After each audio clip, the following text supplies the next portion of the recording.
Welcome to Sleepy Sagas, where historical figures come to entertain your sleep. Tonight, we drift into the war-torn, gold-drained world of Richard I of England, better known as Richard the Lionheart.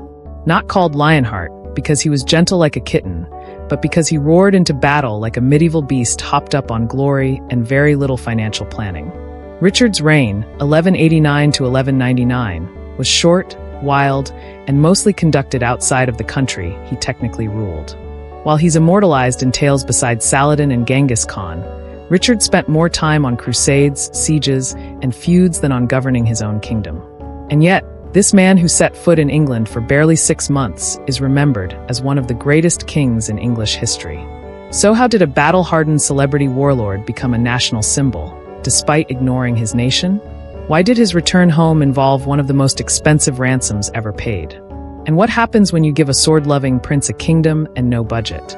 As we unravel the saga of swords, taxes, and dramatic exits, let your mind drift through this royal fever dream. Once again, if you like this video, don't forget to like and subscribe so we have more motivation to produce better quality products. Let us begin with a tale so very royal, so terribly aristocratic, and so riddled with long-winded names and familial betrayals that you might just start dozing off before the first joust. Our subject tonight is Richard Plantagenet, not yet Lionheart, not yet a crusader, not yet even properly a king. Just Richard, son of King Henry II of England and Eleanor of Aquitaine, a woman whose name you can't say 3 times fast without developing a mild French accent. And together, they were the medieval equivalent of a celebrity power couple, part drama, part dynasty, and entirely too dysfunctional to leave their children unsupervised. You see, the Plantagenet household was not what one might call harmonious. Henry II ruled England with the kind of iron will and restlessness that made even the stone floors of his palaces feel anxious. He was brilliant and driven, a legal reformer and conqueror, but also a man prone to yelling at tapestries when things didn't go his way. Eleanor, his queen, was formerly the Queen of France, and perhaps more terrifying than any 10 knights put together. Intelligent, ambitious, and fiercely independent, which, in the 12th century, was enough to give most monarchs indigestion. Between them, they had quite the brood, sons with swords, grudges, and an eagerness to overthrow their father. Typical family bonding. Among these sons, there was young Richard, third in line but by no means meek. Born in 1157 at Oxford, he was the embodiment of the phrase problematic prodigy. From a young age, Richard displayed a certain zest for martial things. While other children played with wooden toys, Richard probably sharpened sticks into spears and challenged the kitchen staff to mock duels over soup portions. He was not built for contemplation or counsels, and certainly not for listening to fatherly advice. In fact, if one thing could be said about Richard, even before he had a beard, it was that he seemed entirely allergic to authority, especially paternal authority.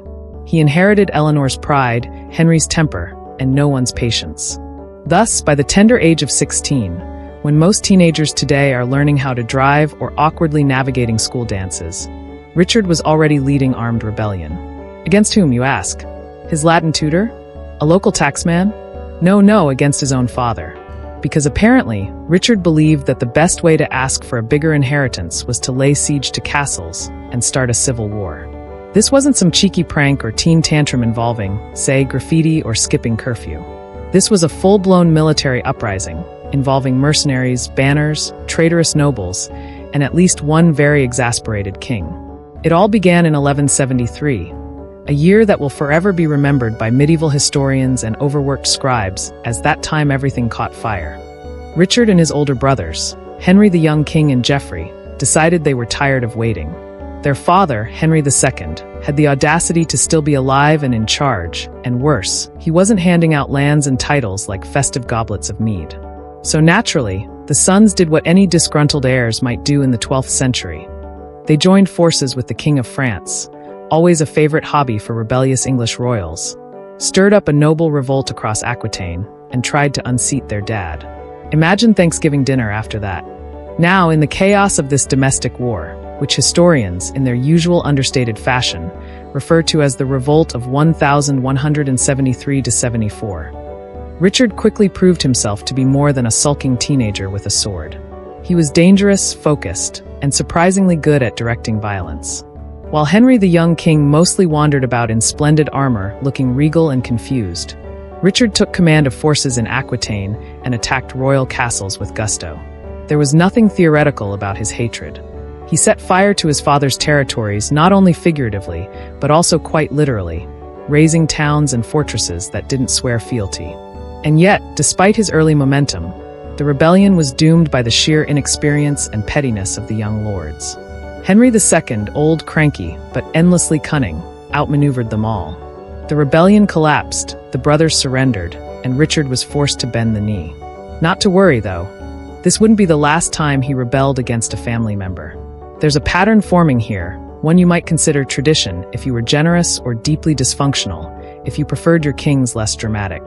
After the rebellion, Henry II, never one to let a good betrayal ruin a family dinner, decided to reconcile with his sons in the time-honored tradition of medieval monarchs, by publicly humiliating them and then giving them more land. Richard was handed the Duchy of Aquitaine, a region he had partially burned, and sent south to govern it like a responsible adult. Spoiler alert, he did not govern it like a responsible adult. Aquitaine was not a peaceful holding to begin with. The barons were prickly, the peasants suspicious, and the roads infested with bandits and petty warlords who viewed royal authority as something to be lightly ignored and frequently stabbed. Richard, never one for diplomacy, treated governance the same way he treated fencing practice: full speed, no hesitation.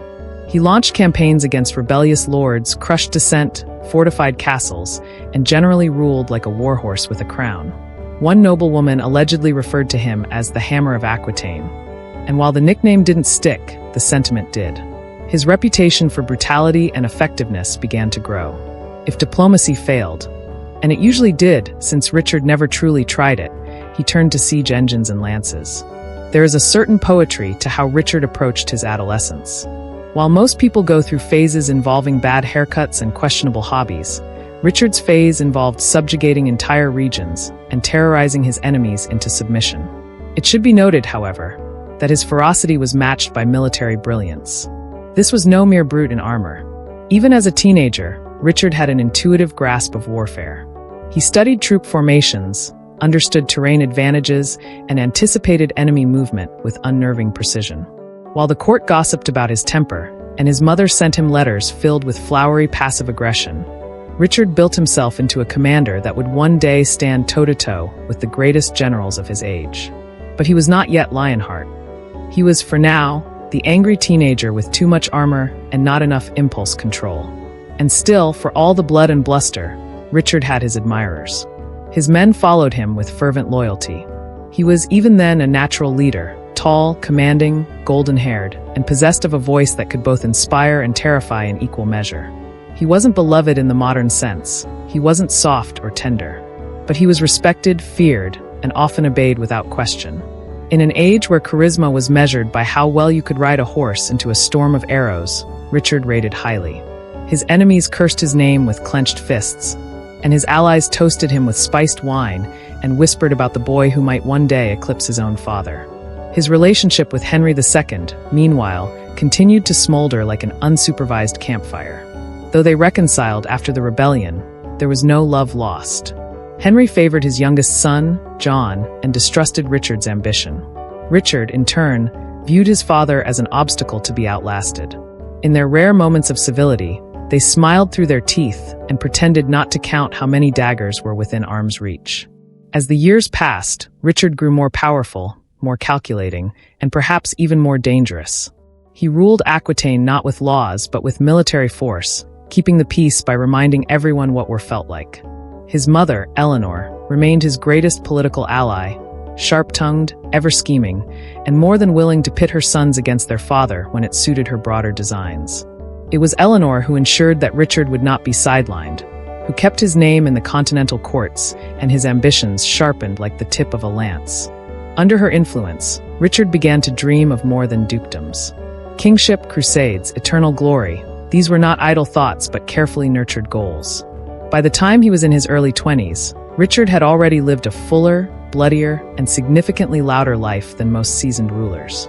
He had betrayed his father, conquered rebellious lords, turned Aquitaine into a fortress, and established himself as a knight of terrifying reputation. And yet, he had only just begun.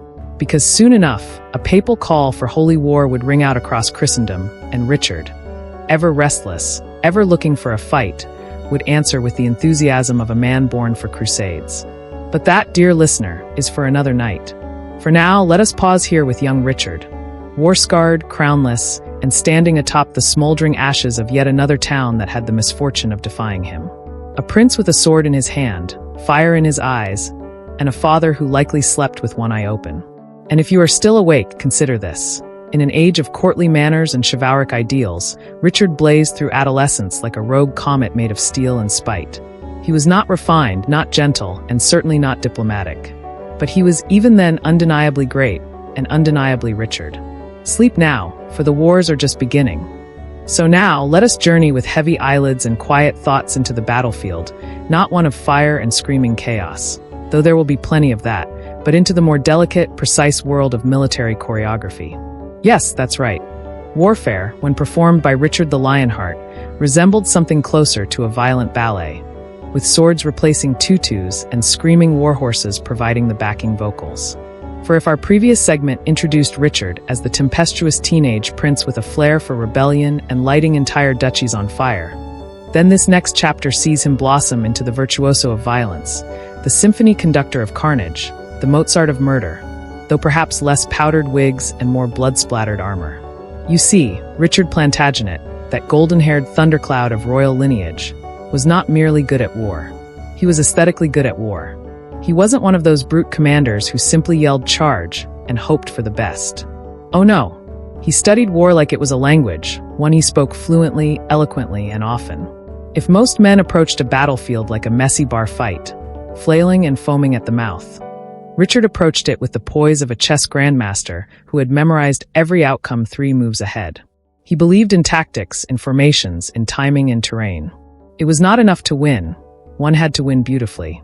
The medieval chroniclers, those delightful mix of scribes, gossips, and overexcited monks, often describe Richard as courageous beyond measure, a man who placed himself at the center of every skirmish, who fought shoulder to shoulder with the common soldiers while also commanding like a demigod with a drawbridge.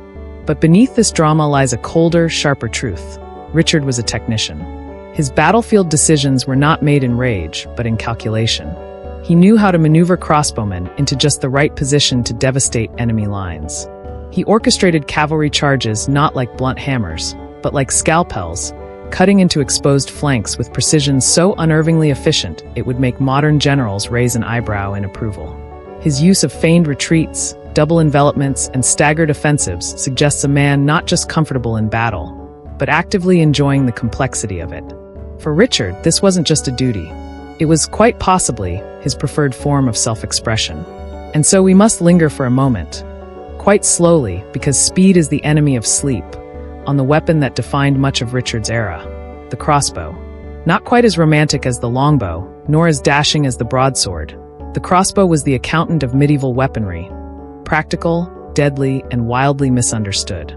Where others used it as a sidearm, Richard saw its potential as a dominant battlefield tool.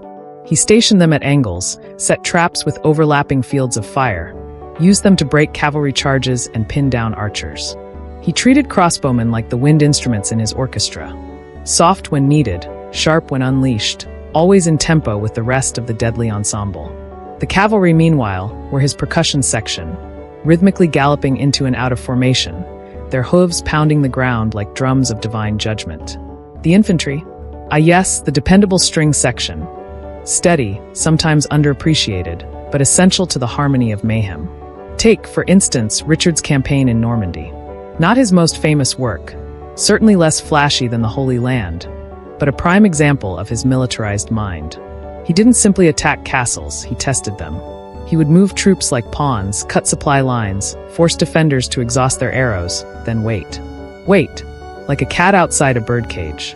And when the moment was right, never early, never late, he'd strike with mathematical certainty. Sieges, which were often long, tedious affairs involving shouting and dysentery, became exercises in military poetry under Richard's direction. He would build towers, dig trenches, reroute rivers, all in the name of theatrical, logistical victory.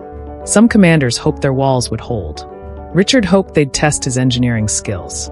But of course, no discussion of Richard's martial finesse would be complete without the Holy Land, that sacred sun-baked stretch of soil that turned so many noble ambitions into dusty, sunburnt graves. The Third Crusade, as it is officially and rather grimly called, was Richard's battlefield symphony. Here, amidst the swirling sands and political mess of the Levant, Richard met his true rival, Saladin. A warrior philosopher, a sultan of strategic brilliance, and someone who actually understood both military science and polite conversation. Rare thing in an age when most arguments ended with impalement. The two never met in combat personally, but their forces clashed in what might best be described as the medieval version of elite chess with occasional stabbing. One of Richard's greatest performances, and yes, we are calling it a performance, was the Battle of Arsuf in 1191. Picture the scene: dusty plains, shimmering heat, and an army of crusaders marching under a punishing sun, their ranks frequently harassed by Saladin's agile cavalry. Now, most European commanders would have done one of two things: panic or perish. Richard, being neither most commanders nor interested in panicking, did something entirely different. He waited. He kept discipline. He maintained the formation of the army as they moved. Infantry in the center, cavalry on the flanks, supply wagons in tow. When the time came and Saladin's forces pushed too close, Richard released his knights in a countercharge of stunning precision. Not all at once, mind you. That would be crude.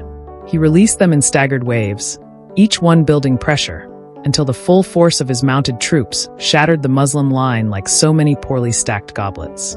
It was devastating. It was beautiful. It was, in a word, Richard. The key here was not that he attacked, but how. Timing was everything. He understood the value of restraint, the importance of letting the enemy overextend themselves. As historian John Gillingham notes in his 1999 work Richard the Lionheart, military academies later studied his maneuvers, which is particularly impressive, given that most medieval battle tactics amounted to shout loud and hope for God's approval. Richard, by contrast, treated battle like a game of geometry: angles, lines, force vectors, and the occasional murder. His leadership, too, cannot be dismissed as mere tactical brilliance. He was a commanding presence, inspiring loyalty not because he was nice, he wasn't, or generous, also no, but because he was effective. Soldiers followed him because he got results, because he survived battles others didn't, because under Richard's command, you might return home with both your arms still attached. He walked among his men, sometimes fought in the front lines, made speeches before battle, the sort that were both blood-stirring and mildly terrifying. He reminded men that they were on God's mission, that they were avenging the Holy Land, that they were about to be either martyrs or victors, and possibly both by lunchtime. They cheered. Then they charged. That's leadership. But like any true artist, Richard also had his flaws, most notably his temper. If a subordinate failed, they heard about it, sometimes loudly, sometimes with swords. He was not patient with incompetence, nor with what he perceived as cowardice. His standards were high, his wrath higher. Captured cities were sometimes treated with remarkable leniency, and other times less so. Ask the 2,700 Muslim prisoners at Acre who were executed when Saladin delayed ransom negotiations. Richard, calculating that feeding and guarding them was too expensive, made a decision that shocked even some of his allies. Brutal, yes. Cold, certainly. But in his mind, and in the context of medieval logistics, perhaps not irrational. These were the hard edges of his strategic mind: effective, brutal, and always prioritizing military momentum. And yet, despite all the blood and thunder, there was something theatrical about it all. Richard's wars were not just about territory or glory. They were, in some strange sense, about performance. He understood symbolism. He knew how to make gestures that would echo across Europe. Flying his banner on the walls of a captured fortress, parading through cities with deliberate pomp, declining to take Jerusalem not because he couldn't, but because he felt he couldn't hold it, a rational military decision wrapped in an epic, tragic narrative. He wanted to be remembered not just as a conqueror, but as a night king, a man of principle and power, even when those principles came with very sharp edges. By the end of the crusade, he had solidified his legend, not by reclaiming the holy city, but by keeping the Crusader states alive and humiliating Saladin in open battle. He returned to Europe not with holy relics, but with something arguably more valuable: a reputation. Richard the Lionheart, scourge of infidels, defender of Christendom, master of military artistry. His enemies whispered his name in dread, His allies boasted of marching beside him. And as he rode across the continent, still clad in his gleaming armor, still plotting his next siege, still performing war like it was his favorite song. Few could deny that whatever else Richard was, he was a genius of the battlefield. And now, dear listener, you may rest your eyes and gently surrender to the rhythm of history, knowing that somewhere, far away in a time of chainmail and incense, a king once choreographed chaos with the precision of a maestro. Not gentle, not merciful, but brilliant, and so very, very Richard. Sleep well. The war is paused for now. And now, dear dream seekers, as we pull our woolen cloaks tight and step once more into the arid winds of history, we find ourselves in the middle of a grand spectacle, the kind that only the 12th century could produce. Welcome to Richard the Lionheart's Crusade Greatest Hits Tour, a traveling showcase of blood, banners, and bold decisions performed across the sun-baked landscapes of the Holy Land. Tonight's headliner, Richard Plantagenet, King of England, slayer of infidels, wrecker of walls, and sometime master of battlefield drama. This was his time to shine. Having already sharpened his military claws in Aquitaine, rebelled against his father, and displayed a youthful taste for rebellion and siege warfare, Richard was now ready to unleash his full glory upon the grandest stage medieval Europe could offer, the Third Crusade. The year was 1190. Europe, like a soap opera with swords, was tangled in divine fervor and political chaos. The Muslim leader Saladin had captured Jerusalem in 1187, shocking the Christian world into frantic crusade mustering. Pope Gregory VIII issued a call to arms. Kings across Europe polished their mail, and peasants were told they'd go to heaven if they marched east and didn't die of dysentery first. Richard, never one to miss an opportunity to mix piety with public relations, answered the call with uncharacteristic enthusiasm. Alongside Philip II of France, his on-again, off-again royal frenemy, he set out for the Levant. And so began a journey full of shipwrecks, awkward alliances, strategic brilliance, and what can only be described as divine bloodshed. Now, the highlight reel of Richard's crusade career, a kind of medieval mixtape, begins properly with the Siege of Acre. Technically, it started before Richard even arrived, but once he got there in 1191, things became decidedly more Richard-shaped. The city, held by Saladin's forces, was stubbornly resisting Crusader advances. For 2 full years, European knights and assorted hangers-on had been clawing at its walls, losing men to plague, bad planning, and the occasional unfortunate culinary experiment involving salted camel. But then Richard showed up, sick with scurvy by the way and already grumpy, and brought with him not just reinforcements but an attitude. Within a few weeks, the city surrendered. Coincidence? Perhaps. Or perhaps the arrival of a commander who actually knew how to coordinate siege engines and distribute food evenly was enough to tip the scales. Yet the fall of Acre brought with it one of the darker footnotes in Richard's career. Having negotiated the surrender of thousands of Muslim prisoners, Richard waited for Saladin to deliver the agreed ransom. When Saladin delayed, Richard decided he was no longer interested in waiting. So, in what might be described as a ruthless time management decision, he ordered the mass execution of nearly 2,700 prisoners outside the city walls. A shocking, brutal act, even by Crusader standards, and one that would stain his legacy like spilled wine on white linen.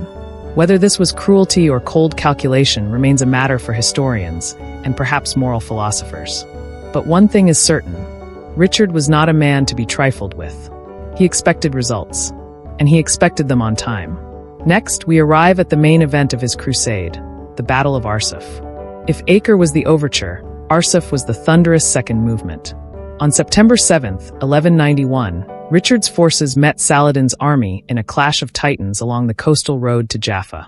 It was here that Richard performed what might be his most masterful military composition. Saladin, known for his swift cavalry raids and psychological tactics, harried the Crusader column with relentless hit-and-run attacks. He aimed to exhaust them, provoke them, stretch their lines, and break their discipline. But Richard, ever the patient conductor, maintained the tempo. He kept his men marching in tight formation under the burning sun, absorbing the pressure, resisting the urge to charge prematurely. And then, when Saladin committed his forces more heavily, and the time was finally ripe, and Richard always knew when the fruit was ripe, he unleashed his knights in a wave of righteous steel. The cavalry charge shattered the Muslim left flank, sweeping them from the field in a thunderous clatter of hooves and banners. The infantry advanced behind them, pressing the advantage, while Richard himself, reportedly in full armor with his lion standard flapping, directed the carnage like a man born for the role. Arsuf was not just a win. It was a statement, a carefully delivered message from the west to the east, from Richard to Saladin. I see your tactics. I raise you precision. It was the kind of victory that would make bards sing, generals study, and enemies weep into their soup. After Arsuf, Richard pressed on to Jaffa, a vital port city whose capture would allow the Crusaders to maintain supply lines and prepare for an eventual march on Jerusalem. Now, if Arsuf was a brilliant performance, Jaffa was a masterpiece of resilience. Richard's forces captured the city with ease, a nice change of pace, but it was the defense that truly sang. In July of 1192, Saladin launched a surprise counterattack with overwhelming numbers. Most of the Crusader army had been scattered or demobilized. The city was barely garrisoned. It should have fallen in hours. And yet, it didn't. Why? Because Richard, with the dramatic timing of a seasoned actor, arrived by sea like a glittering, avenging storm.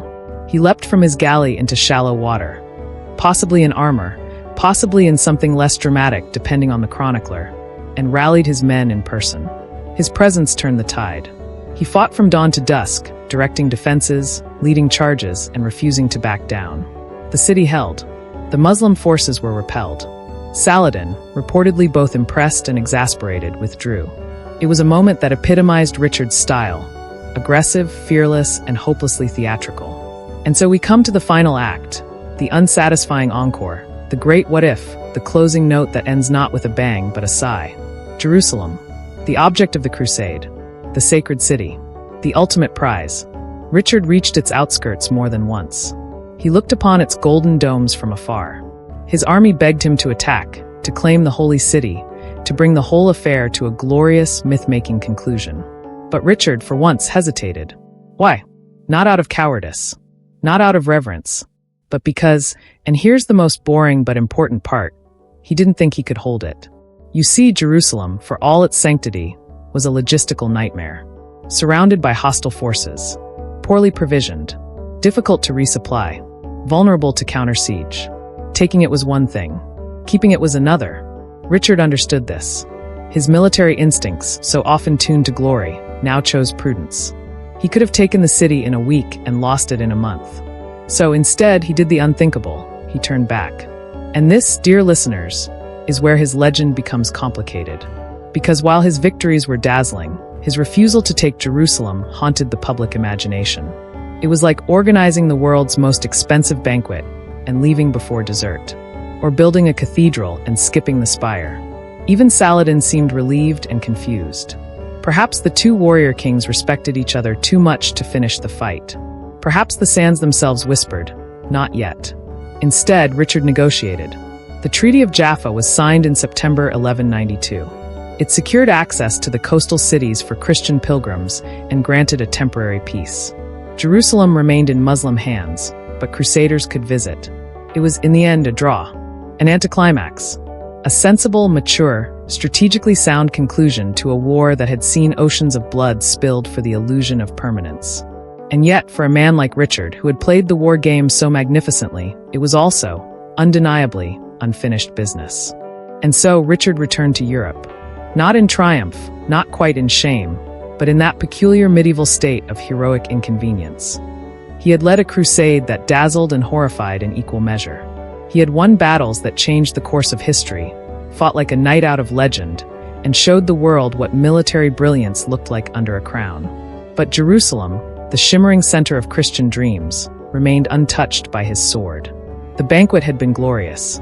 The wine flowed freely. The trumpets blared. But the final dish, the holy city, was never served. Still, history was kind. Europe hailed Richard as a hero. Chroniclers, poets, and minstrels turned his crusading exploits into legend. In an age when kings often fought like drunkards in chainmail, Richard fought like an artist, bold, cunning, and unyielding. His crusade greatest hits may not have ended in ultimate victory, but the songs were unforgettable. Arsuf, Jaffa, Acre. These were the tracks people hummed for centuries. And now, as your eyes grow heavier and your thoughts drift like ships across a calm medieval sea, let us leave Richard here. Not in Jerusalem, not in glory, but in motion. Forever riding toward a battle, a city, a dream just out of reach. Sleep well, gentle listener. The crusade can wait until morning. Now we enter the part of the saga where things begin to go sideways, not in a blaze of heroic defeat or a grand last stand, but in that uniquely disappointing medieval way. With snide letters, grumbling nobles, misplaced tents, and the slow, grinding erosion of plans that once sparkled like polished armor under the Holy Land sun. This, dear listener, is the part of our tale in which Richard the Lionheart, that blazing comet of warlike glory, is gradually dragged down from the clouds not by arrows or swords, but by bickering companions, broken treaties, and the medieval equivalent of group project dysfunction. For all his brilliance on the battlefield, and we have by now established that the man could command troops like a maestro, Richard was, alas, not immune to that most ancient curse of mankind, teamwork. You see, crusading was never a solo endeavor. However tempting it might have been for Richard to gallop across the desert alone, flanked only by the wind and his personal banner, war, especially religious war, required partnerships. Kings, dukes, barons, bishops, cooks, engineers, and a whole assortment of people who had opinions and egos and tents that needed setting up. And if there was one thing the Third Crusade had in abundance, it was egos.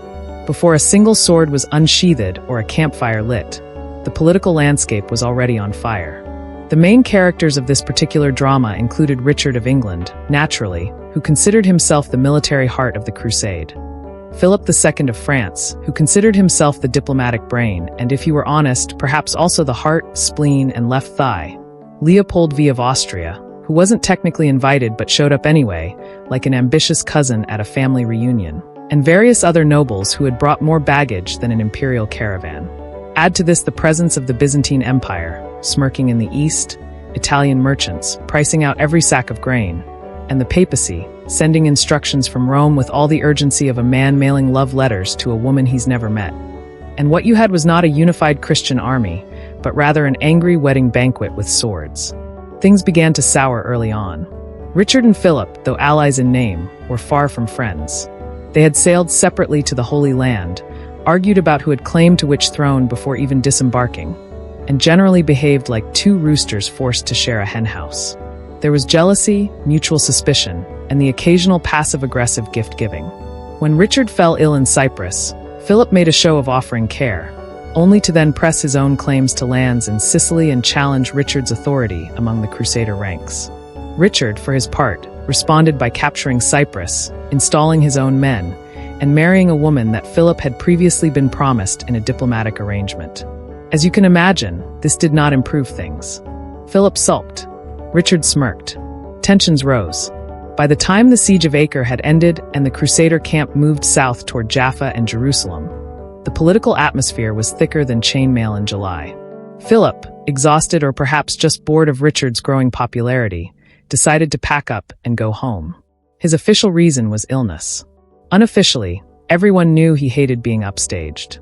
He left behind a small force under the command of Hugh of Burgundy, a man whose talents included loyalty to Philip and not much else. Richard, now the most prominent monarch remaining, was technically in charge of the crusade. Unfortunately, Crusader armies didn't operate on a strict chain of command. Nobles were not soldiers, they were guests with weapons and their own agendas. Every decision Richard made, where to camp, when to march, what city to attack next, had to be negotiated, debated, massaged into something vaguely resembling consensus. It was like trying to herd cats if the cats were armed, heavily indebted, and deeply concerned about how their banners looked on windy days. Then there was Conrad of Montferrat, a name that should inspire dread if only for how often he turned up to complicate things. Conrad was a nobleman of Italian stock, ambitious, slippery, and very keen on ruling the city of Tyre, which he had defended valiantly from Saladin and now believed entitled him to more power. Richard didn't trust him. Conrad didn't trust Richard. Both men courted local factions, bribed support, and whispered to the nobility. Richard backed another man, Guy of Lusignan, for the crown of Jerusalem, a man so bland that even his supporters could barely remember what he looked like. Conrad, meanwhile, built up support with military success and sheer charisma. Eventually, the crown went to Conrad after enough political maneuvering, only for him to be promptly assassinated by the Order of Assassins. Yes, the real ones, not just the video game ones. This event, naturally, led to even more suspicion, and some whispered that Richard had something to do with the murder. Whether he did or not remains a historical mystery. But what's certain is that trust between Crusader leaders was now thinner than dried parchment.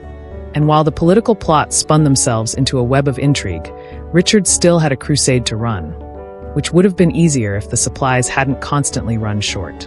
The Holy Land was a difficult place to wage war. Food had to be imported, often at great expense. Water was scarce. Disease spread through camps like gossip through a monastery. Horses died. Men deserted. Siege engines broke. Ships failed to arrive. The weather alternated between boiling sun and sudden storms. Logistics, that unglamorous but essential part of any military campaign, were a nightmare. And as Richard tried to march toward Jerusalem, he found himself increasingly boxed in, not by Saladin, who was wary of direct confrontation, but by the simple realities of campaigning far from home with an unreliable coalition. More than once, Richard got within striking distance of Jerusalem. He stood on ridges where he could see the spires of the city glinting in the morning sun. He heard the priests chant. He heard his knights whisper of glory. But each time he hesitated, because to take the city was one thing, to hold it was another. The Crusader army was small, its supply lines fragile, and Saladin's forces still circled like wolves in the hills. Richard, ever the pragmatist behind the hero, realized that taking Jerusalem might prove a hollow victory. He could plant his banner on its walls, yes, but at what cost? Would he lose it within weeks, trapped and starved? Would he squander his army for a momentary triumph? So he paused, turned back, then tried again, then turned back once more. It was the crusade equivalent of pacing in front of a locked door with a battering ram, unsure if it was worth breaking it down. His knights were furious. Some wept. Others accused him of cowardice. Richard, insulted and exhausted, ignored them. For all his courage, he was not stupid. He knew that a dead army could not sing songs of victory. And besides, the crusade was already fraying. The alliances were threadbare. The command structure had collapsed into quiet mutiny. And every day spent bickering among the Crusaders gave Saladin more time to recover and fortify. Eventually, Richard did what many great leaders do when faced with endless complication. He negotiated. The Treaty of Jaffa, signed in 1192, restored Christian access to the holy sites and secured a truce, but left Jerusalem in Saladin's hands. It was, by most measures, a disappointing end to the crusade. There was no triumphant entry into the city, no coronation on the Mount of Olives, no moment of divine vindication. Just ink on parchment, exhausted knights boarding ships, and a sense of unfinished business. Richard had led the crusade with brilliance and bravery, but the internal squabbling, the political betrayals, and the constant logistical headaches had sapped its strength. The dream of Jerusalem had been undone not by Saracen swords, but by Christian egos. And so, we find the moral of our story nestled quietly among the ruins. Even the Lionheart cannot roar over office politics. For all his might, all his skill, all his thundering charges and poetic speeches, Richard was still at the mercy of human nonsense. His allies undermined him. His supplies betrayed him. His fellow commanders bickered and postured like squabbling children in a sandbox. The crusade was a symphony interrupted by discordant notes, played by musicians who refused to read the same sheet. And in the end, not even the greatest war maestro could conduct harmony among men who thought only of their own glory. And now, dear listener, as your eyelids droop and your breathing slows, imagine the flickering torchlight of a Crusader camp. The tents flap in the desert breeze. Somewhere, a knight grumbles about the soup. Somewhere else, a noble plots tomorrow's insult. And Richard, in his grand pavilion, sharpens his sword while staring out toward a city he will never claim. Sleep well, for history is full of battles not fought, cities not taken, and kings undone not by their enemies, but by their friends. Now, as our tale continues, we follow Richard not upon a battlefield, nor through dusty Crusader camps ringed with siege towers and sweating squires, but on the long, creaky road home. A journey less triumphant than one might expect for a man whose recent past included outmaneuvering Saladin, recapturing Jaffa, dazzling Europe with feats of martial brilliance, and coming this close to taking Jerusalem. Most returning kings might expect parades, feasts, or at the very least a warm bath. Richard the Lionheart, however, would enjoy none of those luxuries. For as it turned out, the road home from the Holy Land was not a red carpet, but rather a medieval obstacle course laced with old grudges, bitter nobles, and one very unfortunate stop in Austria. And so, we must now recount the tale of how a king, Not just any king, but a crusader celebrity, the rock star of Christendom, managed to get himself captured in a series of events that can only be described as wildly preventable, mildly hilarious, and historically inconvenient. The year was 1192. The crusade was over, the treaty signed, and Richard, though disappointed by the failure to take Jerusalem, remained a hero in the eyes of his countrymen, or at least those who weren't currently being taxed to oblivion to fund his foreign adventures. The journey home, however, posed a delicate problem. Richard had spent much of his time abroad insulting fellow rulers, mocking banners, and generally behaving in a way that made diplomatic travel complicated. Chief among those offended was Duke Leopold V of Austria, a man not known for his thick skin or forgiving nature. During the Siege of Acre, Richard had allegedly torn down Leopold's banner from the city walls and tossed it into a ditch, a gesture not exactly conducive to friendship. He had also, depending on who you ask, made several offhand comments about Austrian fashion and body odor. Whether these insults were real or exaggerated in later storytelling, the truth is this: Leopold hated Richard. And Richard, perhaps unsurprisingly, saw Leopold as beneath him, both in station and in strategic usefulness. So when Richard attempted to return to England by land, disguised, of all things, as a humble merchant or possibly a low-ranking pilgrim depending on the version, he was not just passing through a hostile land. He was doing so under the delusional impression that he wouldn't be recognized. This, of course, was a mistake. You see, Richard was not what one might call low profile. He was tall, broad-shouldered, red blonde-haired, and looked like someone who'd either jousted with a dragon or just insulted one. Even in poor disguise, a cloak, perhaps a fake accent, maybe a theatrical limp, Richard still radiated king. It's difficult to blend in when you've spent the last decade having poets describe you as the Lion of the West and composing entire songs about your eyes. Moreover, he was traveling with a suspiciously large entourage for a humble pilgrim.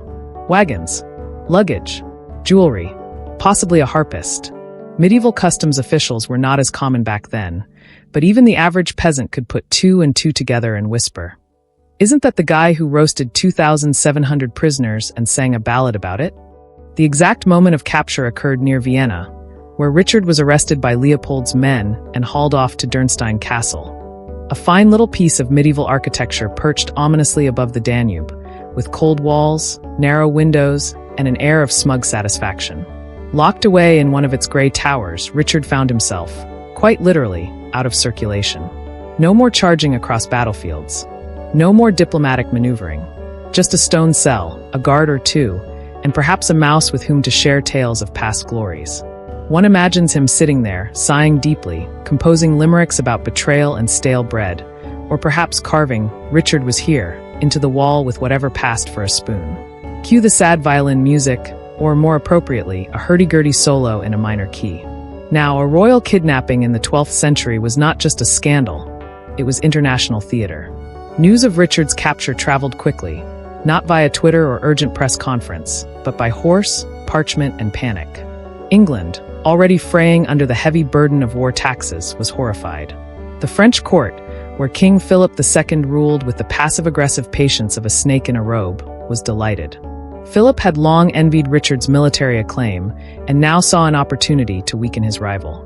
The Holy Roman Emperor, Henry VI, also entered the picture, because Leopold, ever the opportunist, had transferred Richard to imperial custody. This was, after all, not just a personal grudge. It was a business opportunity. Royal captives were like medieval Bitcoin, volatile, controversial, but very profitable if handled correctly. The ransom demand was breathtaking. 150,000 marks of silver, a sum so enormous that it nearly equaled England's entire annual revenue at the time. To put this into context, it was the kind of amount that made even the Pope do a double take. And speaking of popes, Pope Celestine III was deeply unimpressed by the whole affair. In theory, capturing a crusader on his way home from the Holy Land was a bad look. It violated sacred customs. It undermined Christian unity. It smelled of greed. But as with most things papal and political in the Middle Ages, the official disapproval came with no actual enforcement. Leopold and Henry VI proceeded with their plan, and Richard remained locked away, a golden prisoner behind grey walls. Back in England, the response was a mixture of panic, fundraising, and extremely creative accounting. Eleanor of Aquitaine, now in her 70s but still sharper than a sword dipped in vinegar, led the effort to raise the ransom. She rallied nobles, appealed to bishops, and squeezed every penny from the realm. Churches melted down relics. Monasteries contributed their savings. Nobles sold land, horses, and presumably decorative goblets. Even peasants were expected to chip in, though they had very little to give aside from confused expressions and resentful sighs. There are accounts of livestock being used as temporary currency, with villages pledging pigs, goats, and whatever else they had on hand. It was the most expensive homecoming plan in English history. And all the while, Richard sat and waited, perhaps annoyed, perhaps bored, but never panicked. He had, after all, been through worse. Besides, as stories go, this one was good. Captured, betrayed, ransomed for a fortune.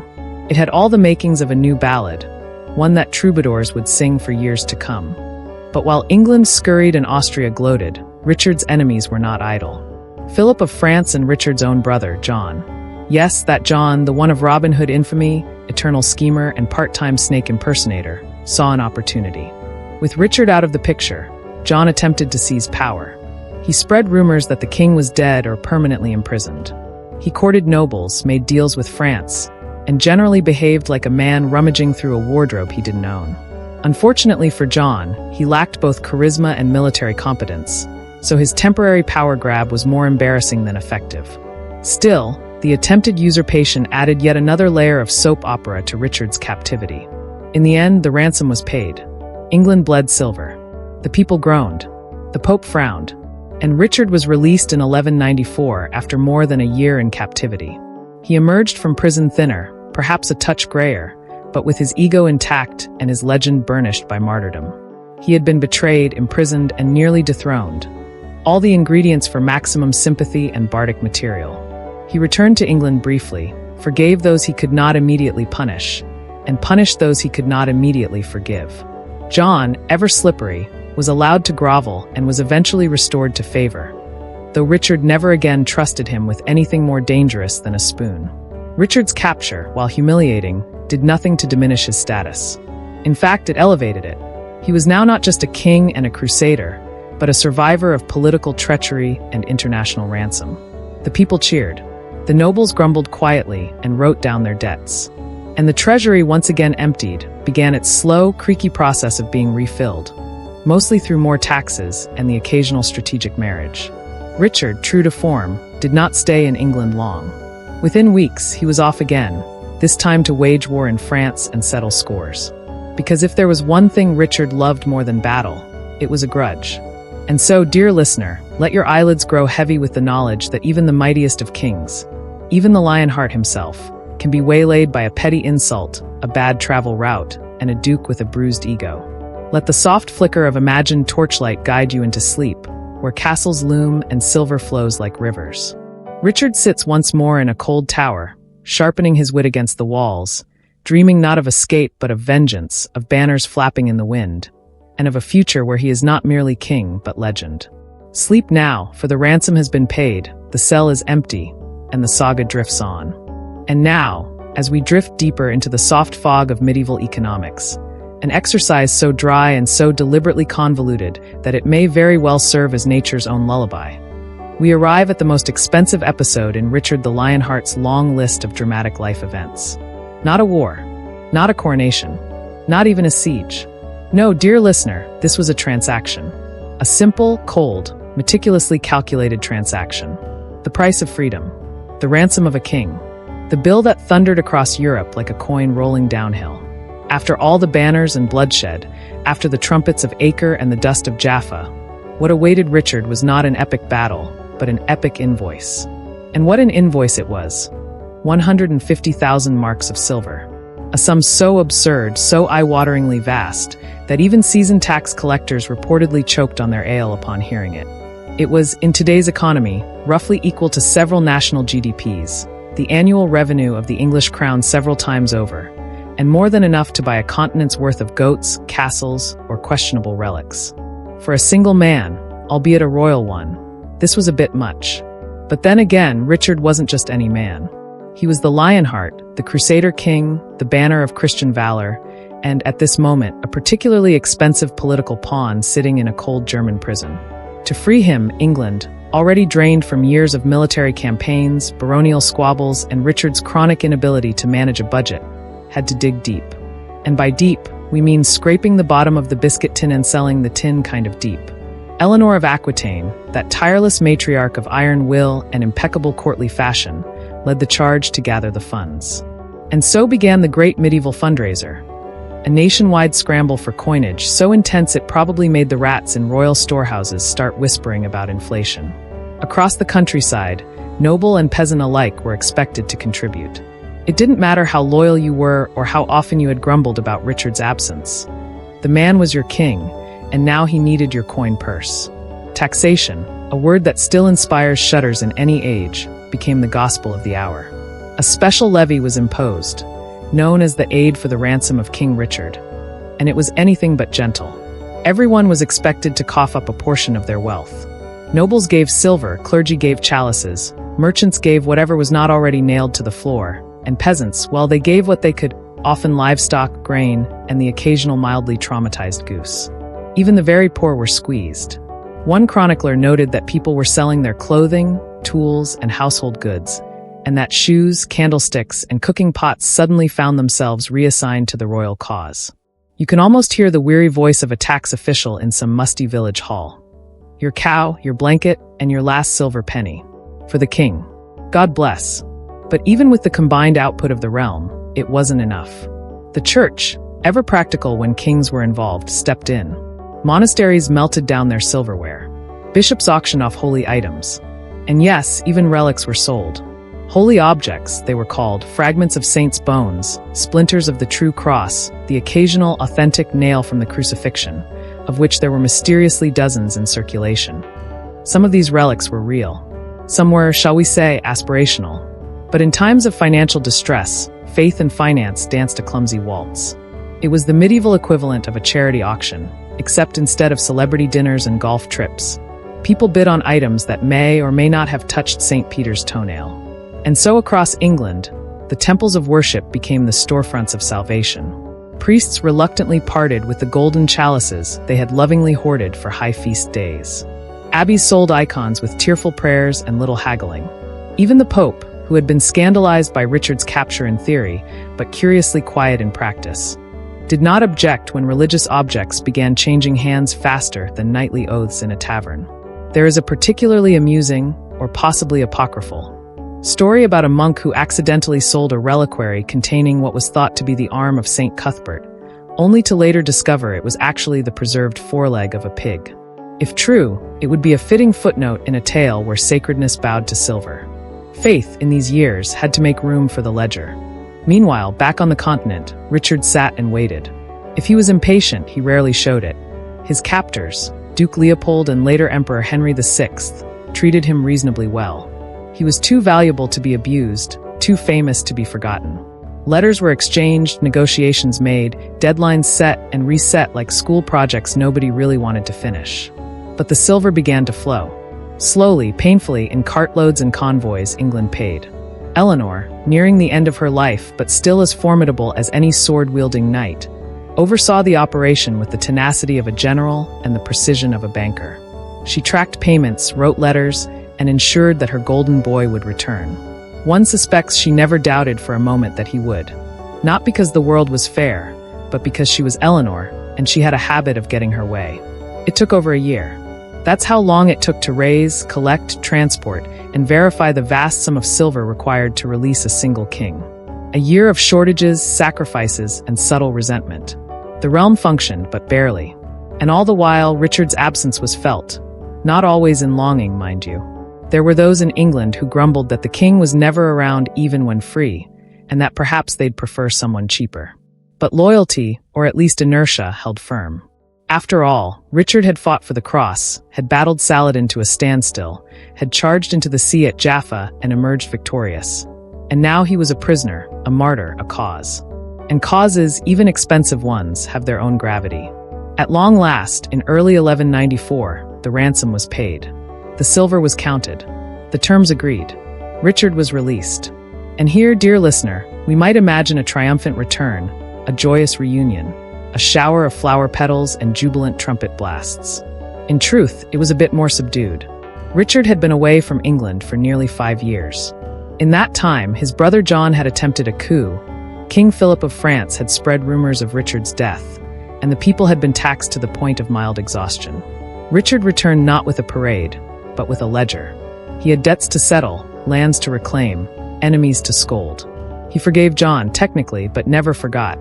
He eyed France with renewed aggression, and he began preparing, again, for war.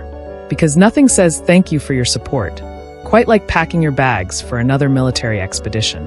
But the ransom remained, a shadow over the kingdom, a ghost of silver that haunted every church and farmhouse. Even after Richard's return, the effects lingered. Inflation ticked upward. Resources remained scarce.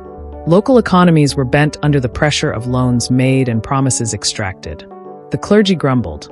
The nobles whispered. The peasants, ever practical, returned to tilling the soil and muttering about how the next king had better stay put. And through it all, Richard remained unbothered. He was not a man to reflect deeply on the economic consequences of his existence. He was a warrior, not a treasurer. His eyes saw fortresses, not tax ledgers.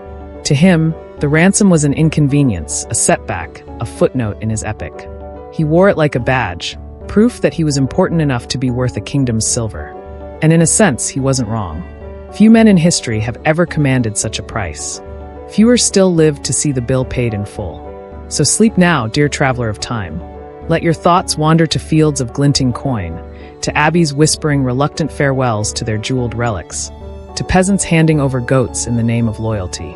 Let your breath slow as silver drips through imagined fingers. For in the tale of Richard the Lionheart, there are glories and battles aplenty, but none so quietly absurd, none so persistently heavy, as the simple truth that sometimes, even kings come with price tags. And sometimes entire nations foot the bill. Let us now, dear listener, drift lazily into the part of our tale where a king rules from a distance. Not just metaphorically, but quite literally across seas, behind fortresses, and frequently from horseback. Tonight's story is about a monarch so spectacularly unbothered by the act of ruling that he might qualify more as a mythic warlord than a king in the administrative sense. For while Richard I of England, the so-called Lionheart, wore the English crown, he did so in much the same way one might own a particularly beautiful hat, treasured, symbolic, and almost never actually worn. This, after all, was a man who ruled a realm he barely visited. A sovereign whose idea of governance was not to govern, but to gallop into the horizon in search of a good fight. And so, if you're wondering whether it's possible to be king without showing up for the job, allow Richard to demonstrate. From the day of his coronation in 1189 to the moment of his death in 1199, Richard spent approximately 6 months, give or take a few rain-soaked mornings, in England. That's right, 6 months out of 10 entire years. You, dear traveler with a decent passport, have likely spent more time in a weekend Airbnb than Richard did in the realm he ruled. If you were to draw a map of his reign based solely on his footsteps, England would barely qualify as a pit stop. His coronation itself was a brief affair, memorable less for its pageantry than for the anti-Jewish riots it sparked. A grim episode Richard tried to prevent, though with little success and even less personal follow-up. After the ceremony, Richard wasted no time getting out. Within weeks, he was off, raising funds for the crusade, selling off royal properties, and preparing for what he truly considered his calling, war. And here is the essential truth of Richard's personality. He was not a peacetime king. He had no patience for courts, no affection for councils, and no curiosity about taxation except as it related to paying for siege engines. The inner workings of English law bored him. The endless paperwork of land disputes likely made him yawn behind his gauntlets. Even the business of managing vassals, keeping the barons pacified, or pretending to listen to bishops held little interest.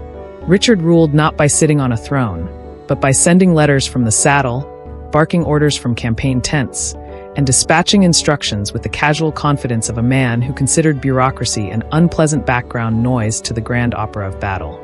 Instead of ruling directly, Richard delegated. A lot. He appointed justiciars, chancellors, sheriffs, and officials to run the realm in his stead. His primary stand-in was William Longchamp, a man of considerable competence and even more considerable arrogance, who promptly managed to make enemies across the English nobility. Longchamp was efficient, but also French, snobbish, and given to dictatorial flourishes. Under his administration, taxes increased, tempers flared, and barons began to murmur darkly about foreign domination. Of course, Richard was not unaware of these murmurs. He just didn't care. As long as the money arrived and the rebellions were minimal, he saw no reason to adjust course. His was a policy of delegate and forget, a method that worked surprisingly well until the people he left in charge started fighting each other. Now, it would be unfair to say Richard hated England. He didn't. He simply saw it as one part of his vast portfolio, the slightly soggy, tax-rich corner of a much grander empire.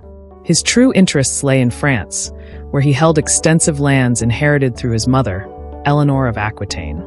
These territories, Normandy, Anjou, Poitou, and Aquitaine itself, were culturally closer to Richard's heart and strategically vital to his ambitions.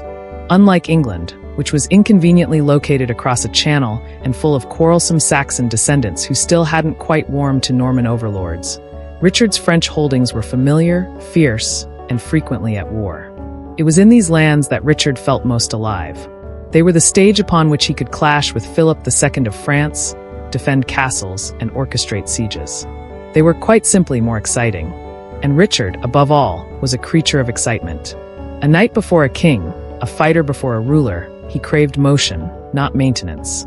The daily rhythms of kingdom management, issuing charters, regulating markets, attending ecclesiastical disputes, were as appealing to him as watching paint dry on a very slow church wall. He left such things to others and instead flung himself into the tangled politics of continental warfare. And when he wasn't fighting the French, he was off to the Holy Land, chasing Crusader glory and exchanging dramatic gestures with Saladin.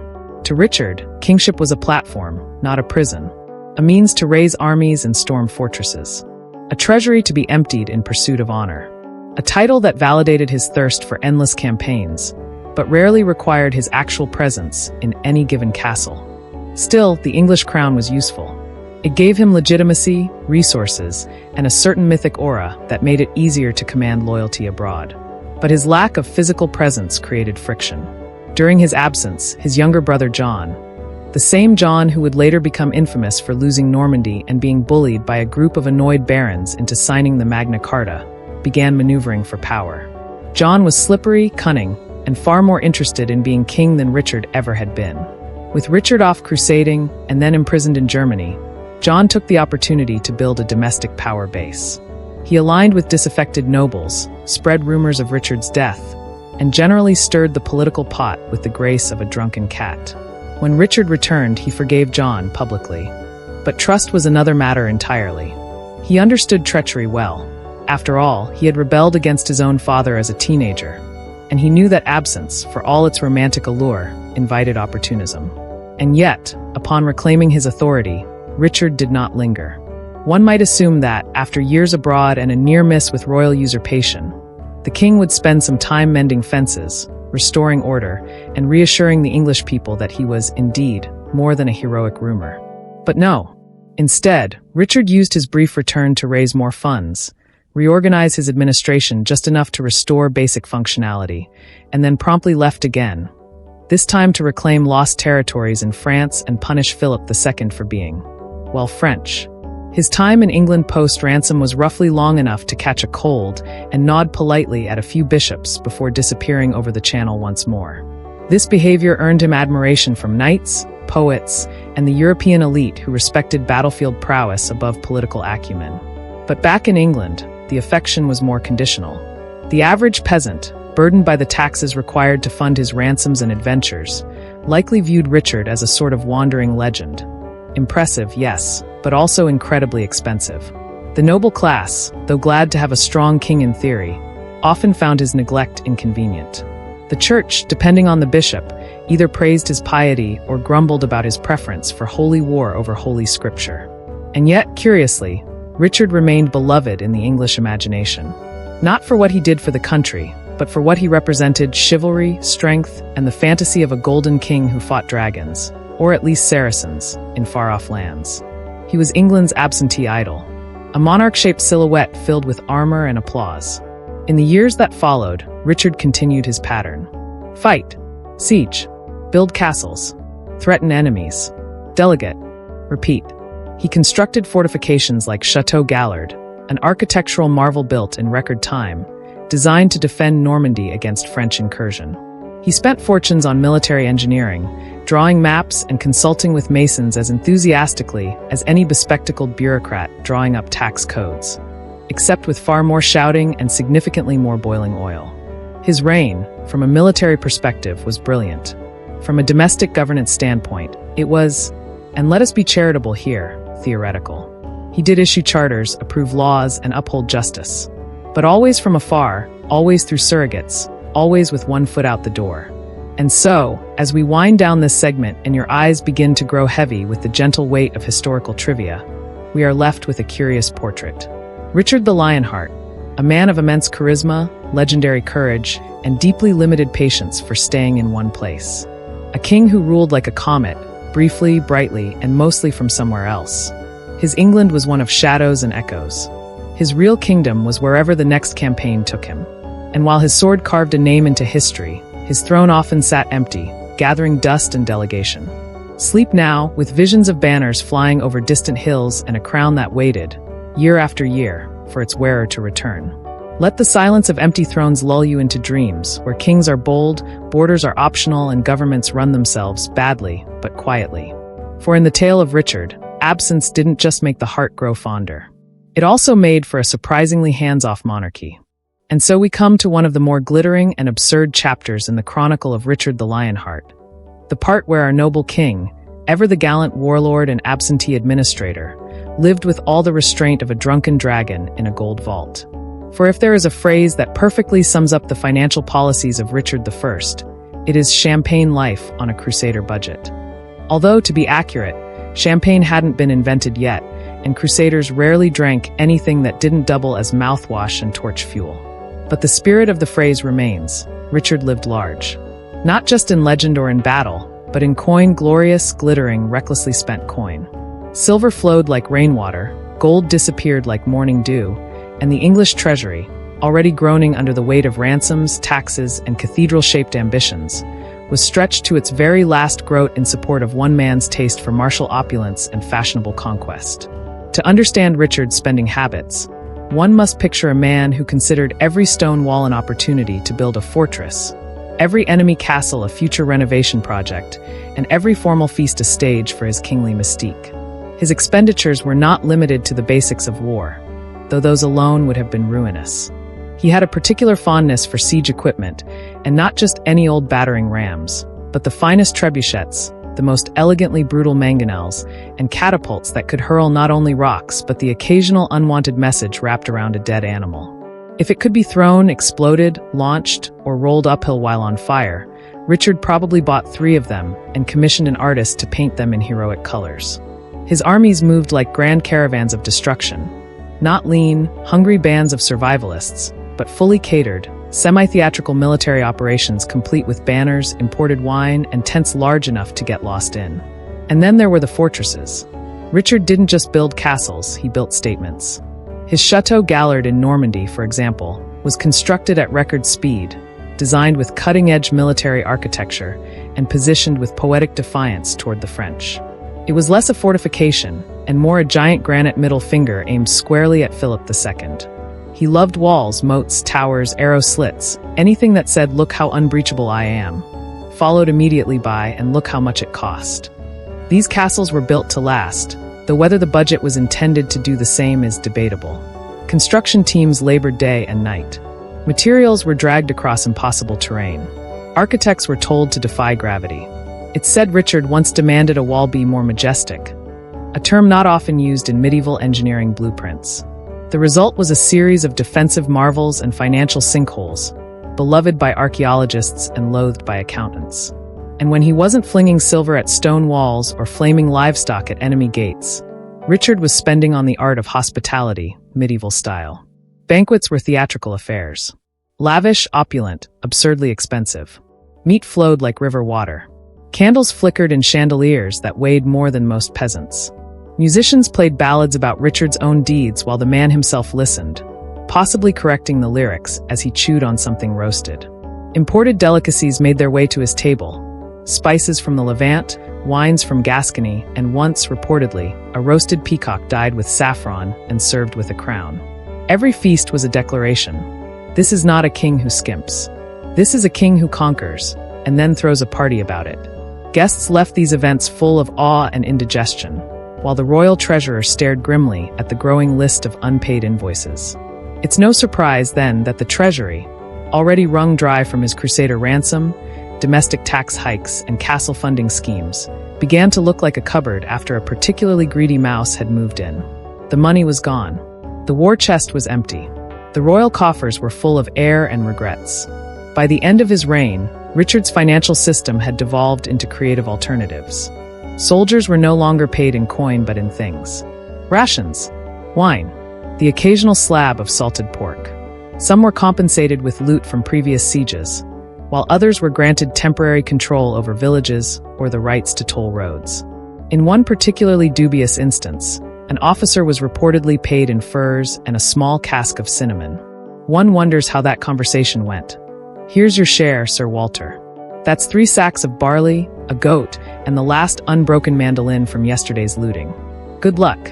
And yet, for all his spendthrift behavior, Richard remained unapologetic.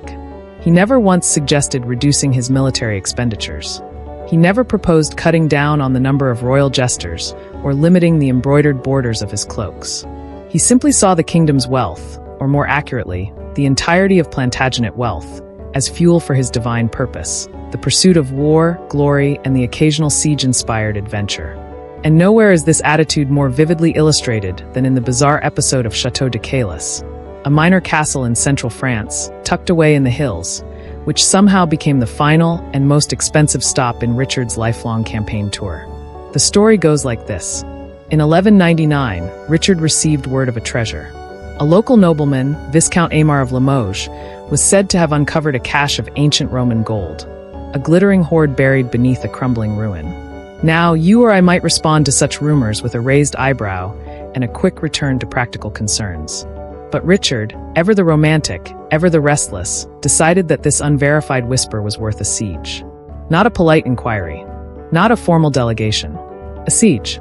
He marched his forces to Caylus, demanded the treasure be handed over, and when the Viscount refused, as any noble with a stubborn streak and questionable treasure would, Richard laid siege to the tiny fortress with all the flair and artillery of a man storming Jerusalem again. It was, by most accounts, unnecessary. The castle was small, the resistance unremarkable, and the treasure likely non-existent or at least underwhelming. But Richard committed fully.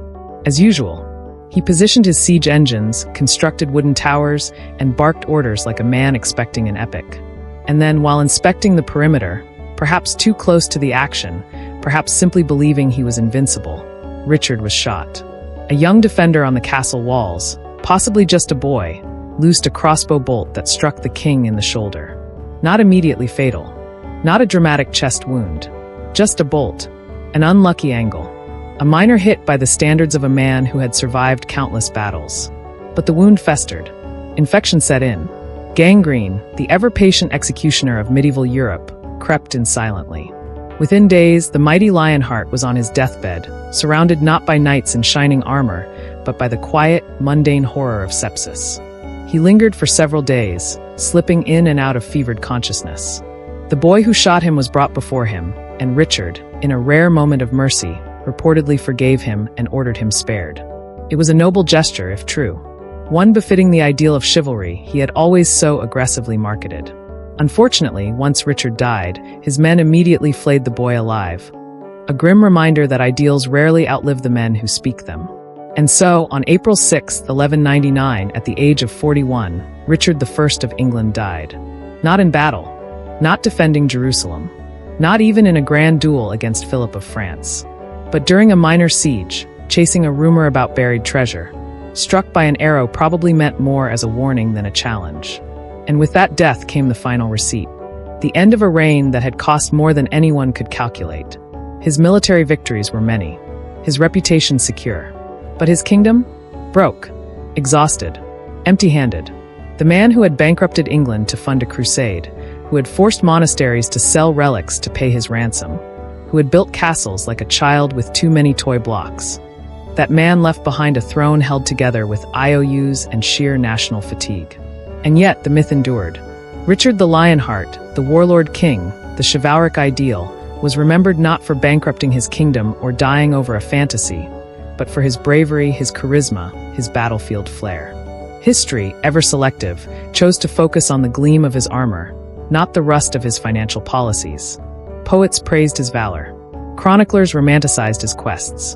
And somewhere, deep in the treasury archives of England, a dusty parchment probably still lists 1 roasted peacock, 6 dozen siege ladders, and a castle no one wanted under the heading Expenses. Richard, final years. And now, gentle listener, let your eyes fall shut, soothed by the clinking of imaginary coins and the gentle flutter of unpaid bills in a breeze.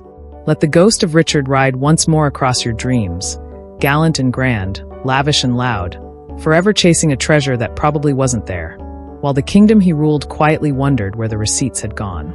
Sleep well, for the spending has ceased, the banquet is over, and even the Lionheart cannot outcharge the final toll.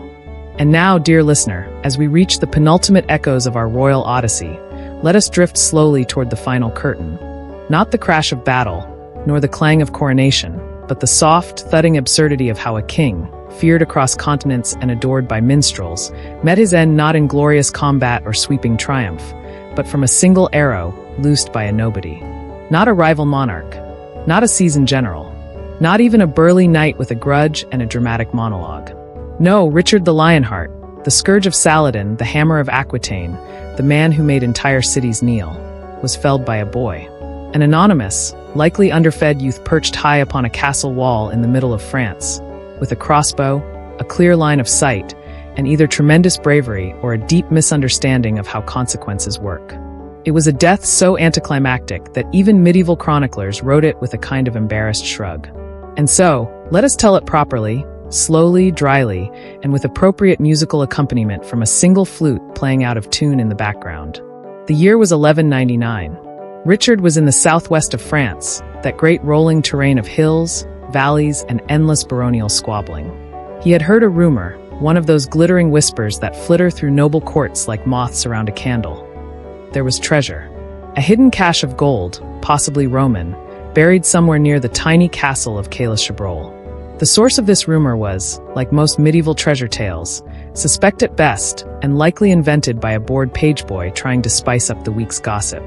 But for Richard, who had spent a lifetime chasing both legends and enemies, the idea of unclaimed wealth, just lying there in the French dirt, was too tempting to ignore. And so, like any king with a taste for siegecraft and an allergy to moderation, he summoned his forces and laid siege to the castle. Not because it was strategically important, not because it posed a threat, but because it might contain shiny things. And that, in Richard's personal philosophy, was reason enough for a full-scale assault. Now, it must be said, the castle of Calas was not impressive. It was small, modestly garrisoned, and not prepared for an extended siege. This was not a mighty bastion, but rather a glorified tower with delusions of grandeur.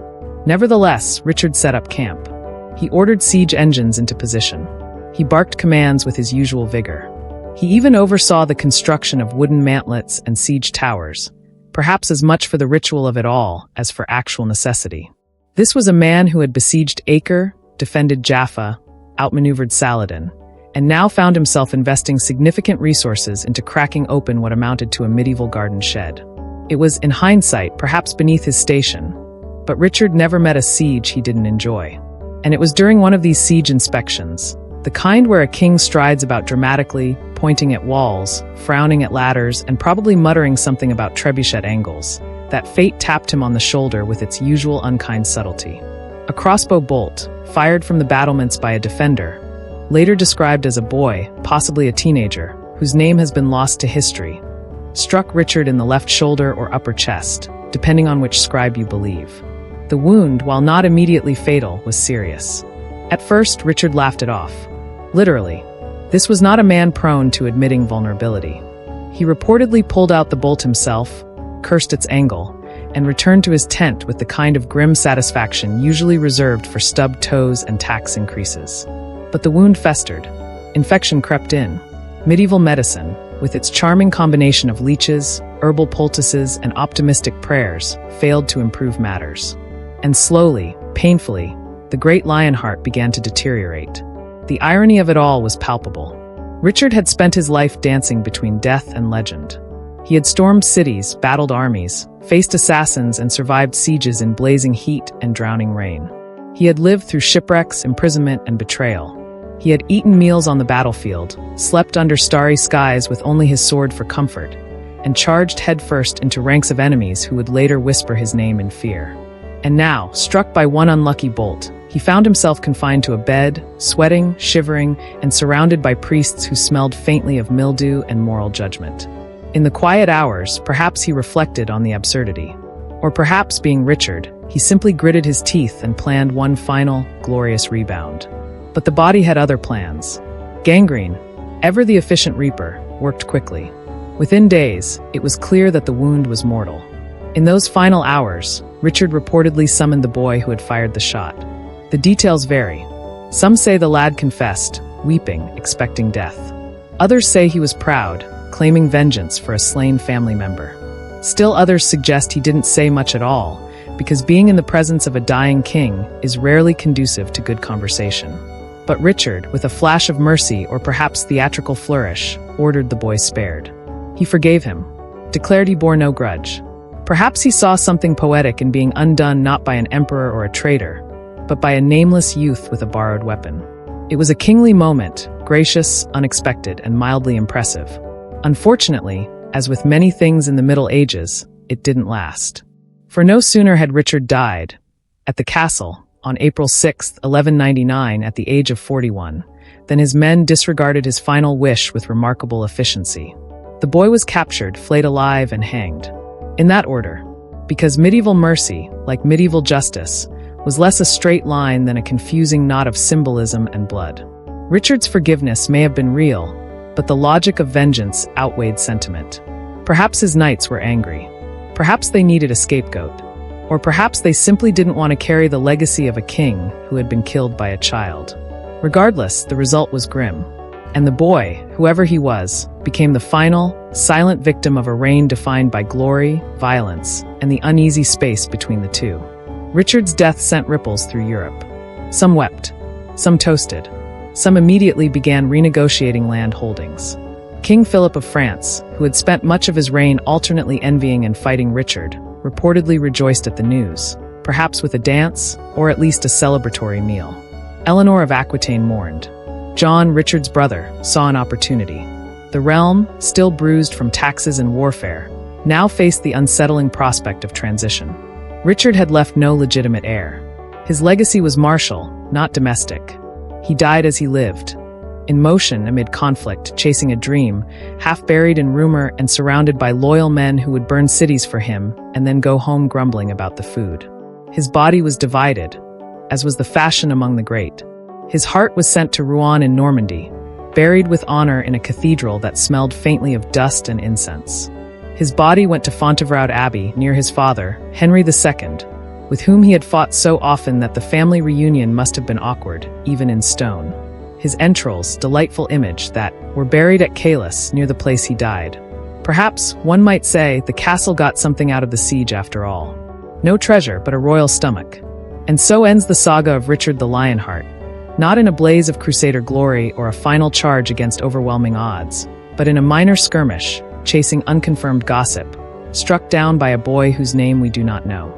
And yet, in the way of history and legend, it did little to tarnish his myth. Richard remained a hero, the warrior king, the chivalric ideal. His faults, recklessness, extravagance, absence, were softened in the telling. His charisma outlived his policies. His courage outshone his accounts. He became not just a man, but a legend carved in cathedral windows, sung in taverns, and dramatized on stage with extra capes and dramatic lighting. So sleep now with the image of Richard on his final field. Wounded, proud, still unarmored, still majestic in his own mind, dreaming of another siege, another song, another feast under a foreign sky. Let the crossbow's quiet thunk fade into the dusk, and let the legend rest where kings go not just to die, but to be remembered endlessly, imperfectly, and forever out of reach. As we float further down the golden stream of legend and lullaby, we now reach the part of our saga that truly gleams with polish.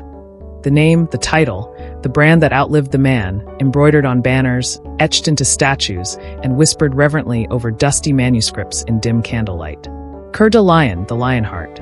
Not just a nickname, but an identity, a seal of heroism stamped permanently onto the memory of medieval Europe, and one that, whether entirely deserved or not, succeeded in transforming a ferocious, war-hungry Plantagenet into a symbol of chivalric virtue.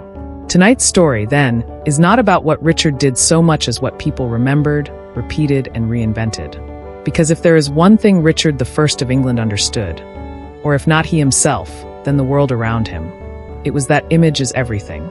And Richard's image, from the very start, was that of a lion. Roaring, fearless, glorious, and not especially fond of paperwork. The name Coeur de Lion didn't fall from the heavens or appear magically inscribed on his sword. It wasn't bestowed by God or shouted in unison by his troops during some thunderous battlefield moment, though it would have made a fine cinematic touch.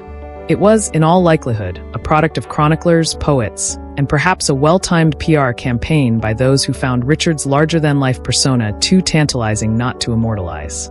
After all, lions were all the rage in medieval symbolism. The lion was the king of beasts, the apex predator of the illuminated manuscript, a creature of both nobility and terrifying jaw strength.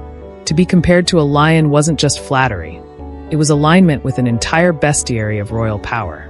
And Richard didn't just earn the name, he performed it. He leaned into the branding with admirable consistency.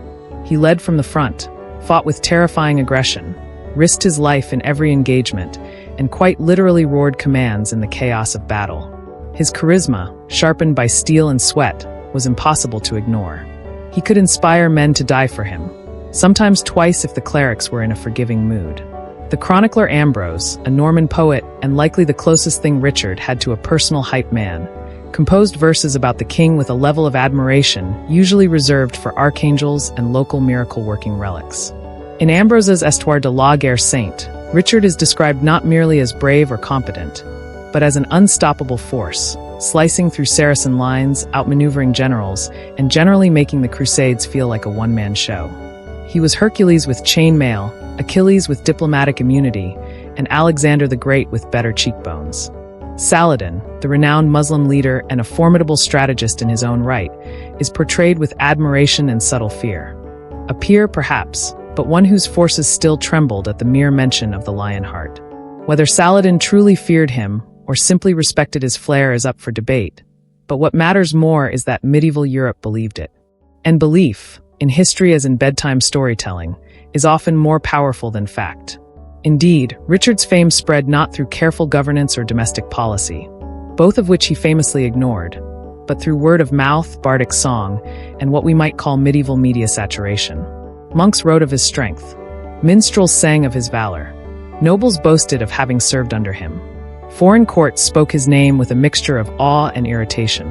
The Holy Roman Empire, the papacy, even his enemies in France, all acknowledged, however grudgingly, that this English king was something special. He wasn't just a ruler. He was an idea, an ideal. And like all good ideas, he became flexible in the retelling. His flaws, the recklessness, the cruelty, the financial chaos, the bloody-minded stubbornness, were either softened, sanitized, or turned into lovable quirks. A lion is not judged for hunting. He is admired for how well he does it. And so Richard's legend grew, golden and vast. Even the fact that he spent so little time in England didn't diminish his image among the English.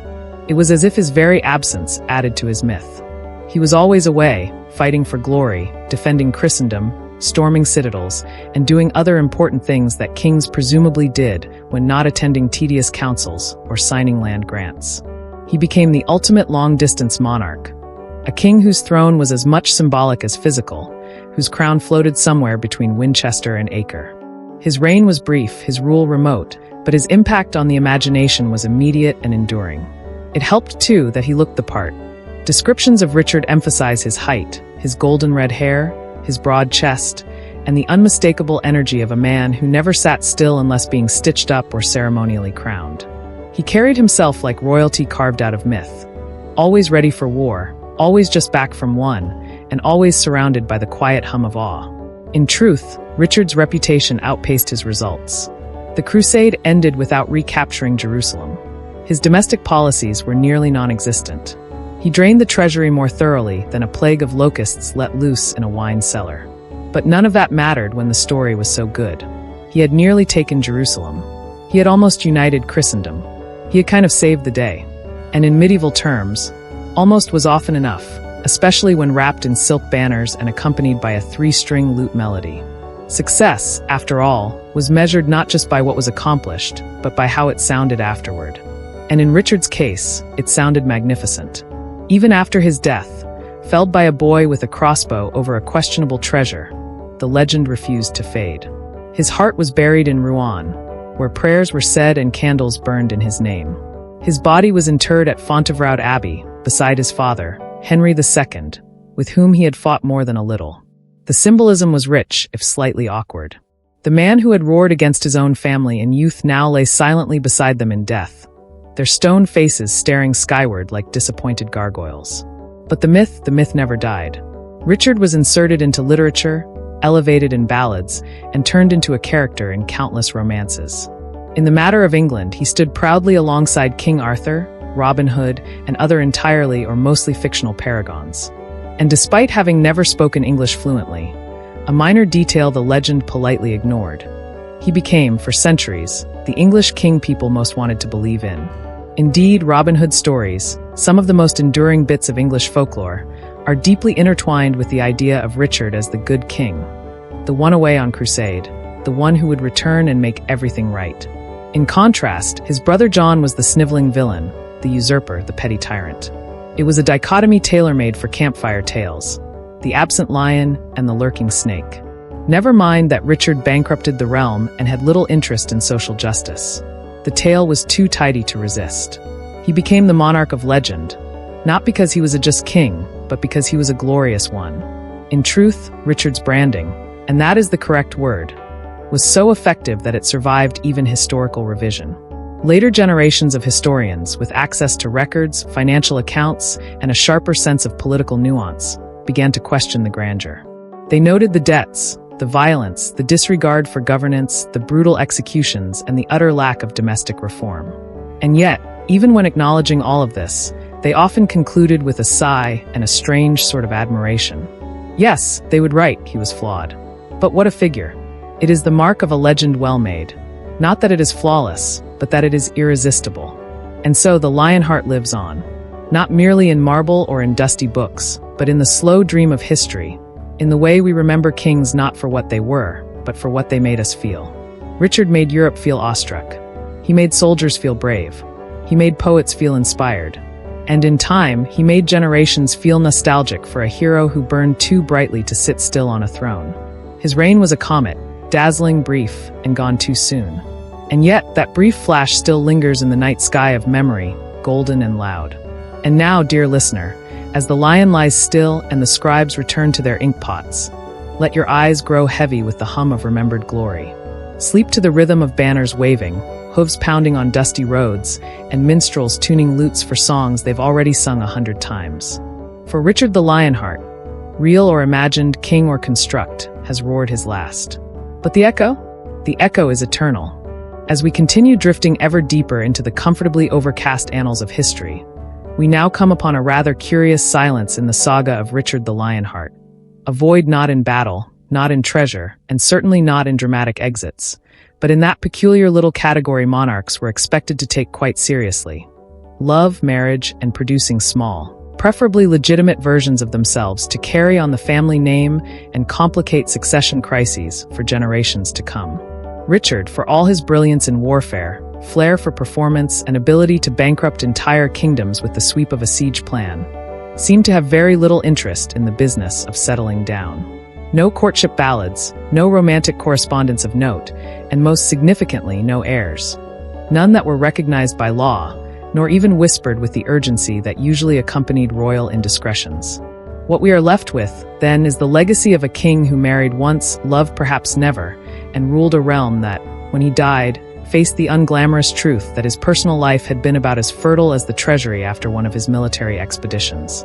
Let us begin with Berengaria of Navarre, the woman who, in technical terms, became Queen of England by virtue of wedding Richard, though in practice she might as well have been queen of a distant province called Nowhere, based on the limited contact she ever had with her husband, his kingdom, or anyone who might confirm she'd ever sat on a throne.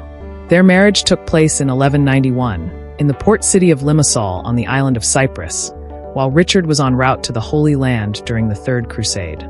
It was a strategic match, like most royal unions, meant to secure alliances and pacify political factions rather than inflame passions or prompt candlelit sonnets.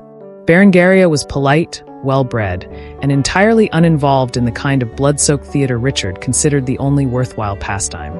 The wedding ceremony itself was appropriately grand, with bishops, banners, and whatever festive roast the locals could supply, but it was also swift.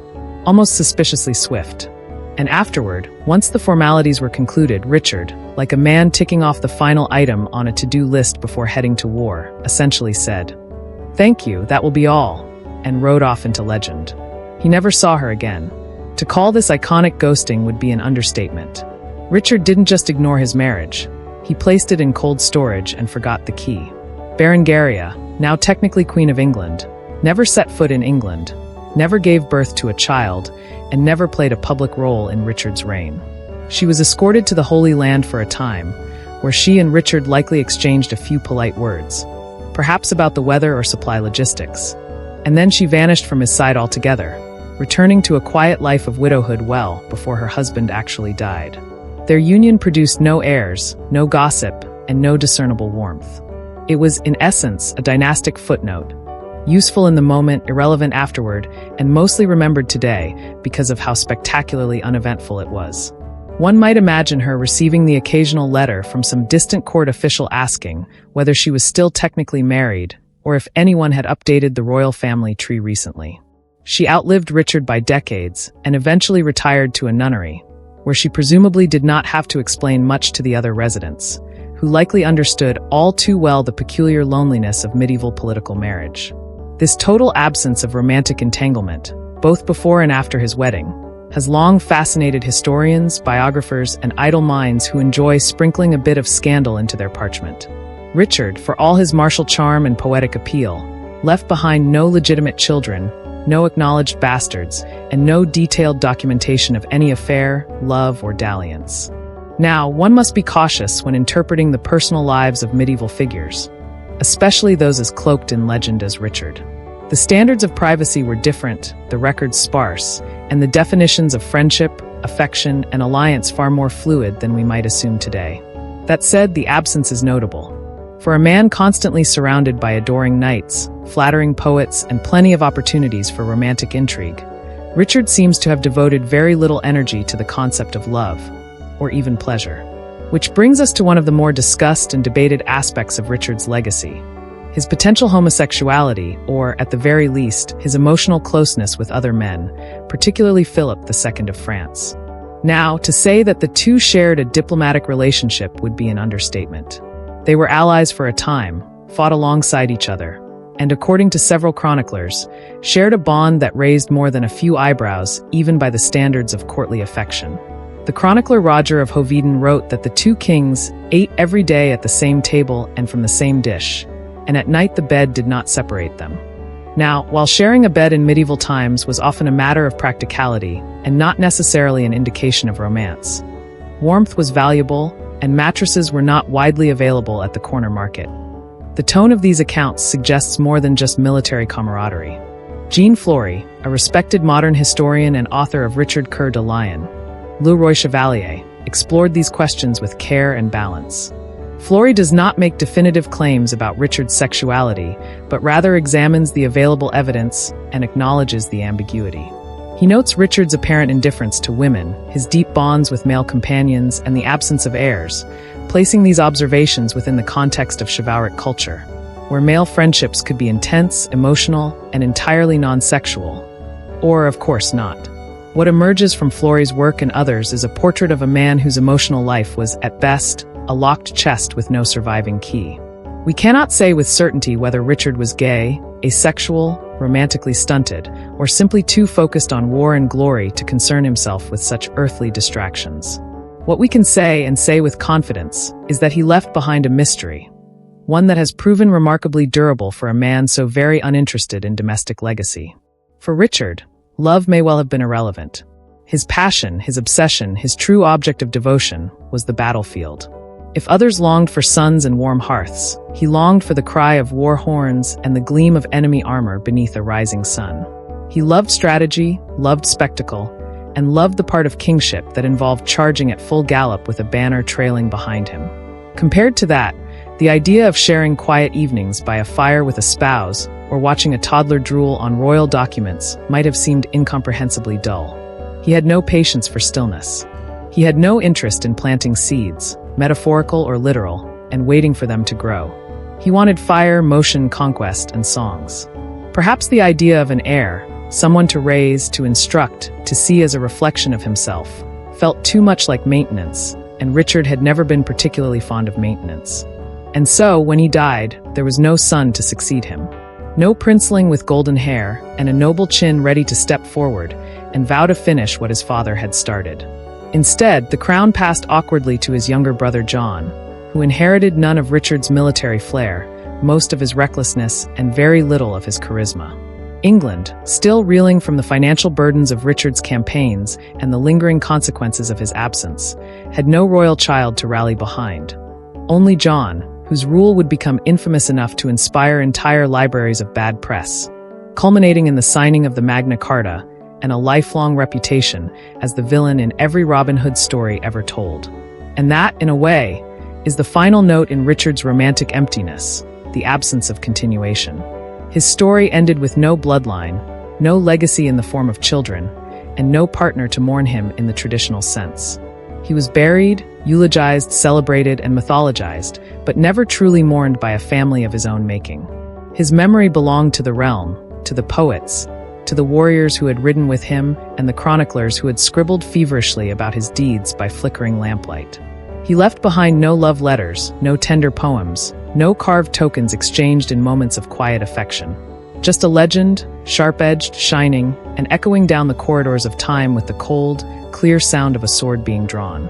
And so, as your eyes grow heavy and your mind drifts toward dreams, let us leave Richard here. Not surrounded by family, not embraced by a mourning queen, but alone in the vastness of his legend. A bachelor king, a warrior without heirs, a lion without a mate. Let the silence of his personal life lull you gently, like the hush that follows a fading hymn. For even the brightest flames, it seems, can burn without warmth. Sleep well, for the king sleeps too, alone as he always was, and perhaps as he always preferred. Now that we've seen Richard the Lionheart slash, siege, ransom, and ghost his way across medieval Europe, we arrive at the final piece of the royal puzzle. His approach to actually ruling the country he wore a crown for. One might assume that with all that pageantry, prestige, and lion-based branding, Richard would eventually settle down into the slightly less glamorous duties of kingship. Issuing laws, managing harvest crises, balancing royal budgets, and occasionally pretending to care what the barons were yelling about.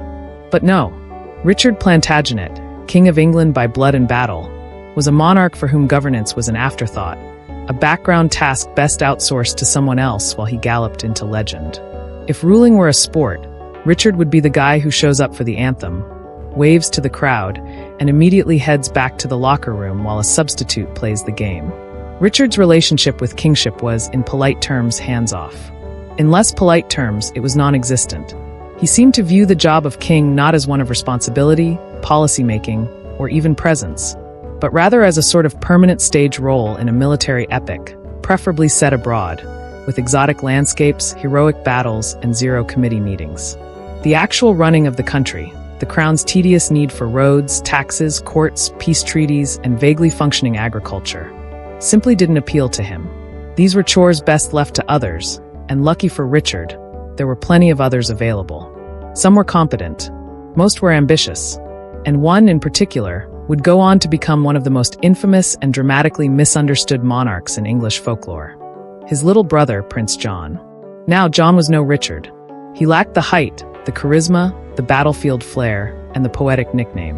What he had instead was a talent for scheming, a knack for annoying everyone around him, and a face that just screamed secondary character in a scandal.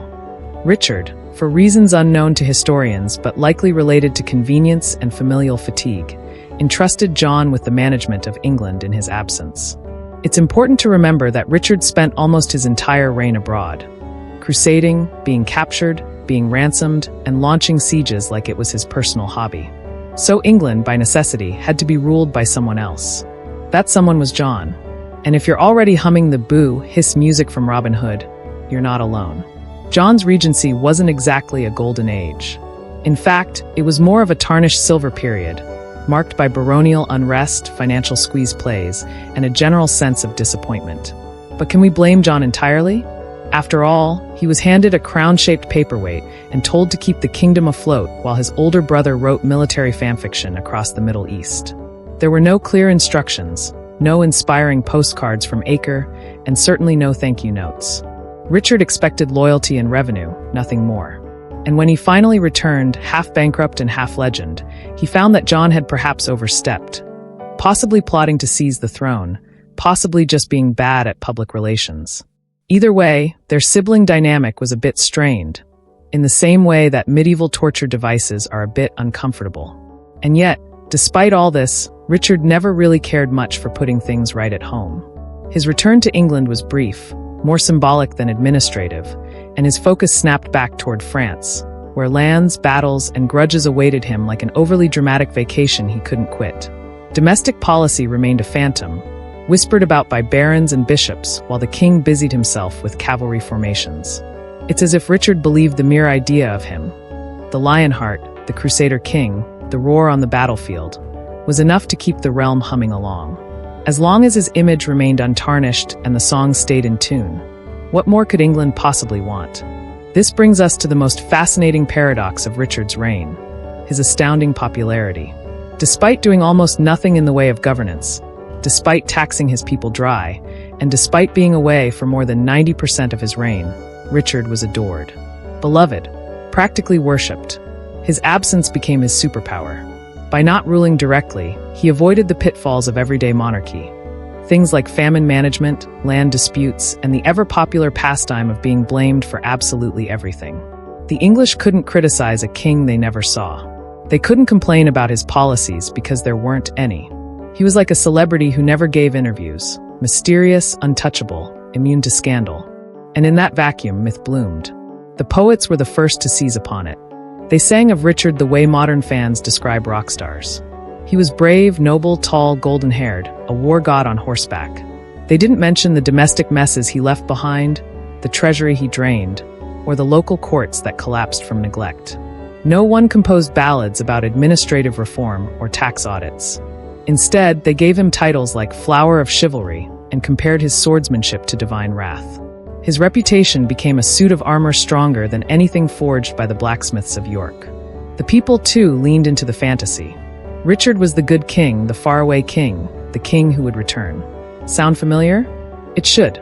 This trope, the noble ruler in exile, contrasted with the greedy steward who usurps the throne, became the heart of countless legends, most notably the tales of Robin Hood. In these stories, Richard is a background saint, the light at the end of a dark tyranny, the reason everyone still dares to hope. Prince John, naturally, is the sneering villain, with too many rings and too few morals. The Sheriff of Nottingham plays his part, the merry men fire their arrows, and somewhere off stage, the Lionheart broods heroically. It's all wonderfully romantic and almost entirely untrue. But again, when has that stopped anyone? Richard's detachment from actual kingship allowed his legacy to float above reality. While other monarchs had to deal with the gritty business of ruling, and consequently faced uprisings, accusations, and an endless stream of baronial complaints, Richard existed on a higher, more theatrical plane.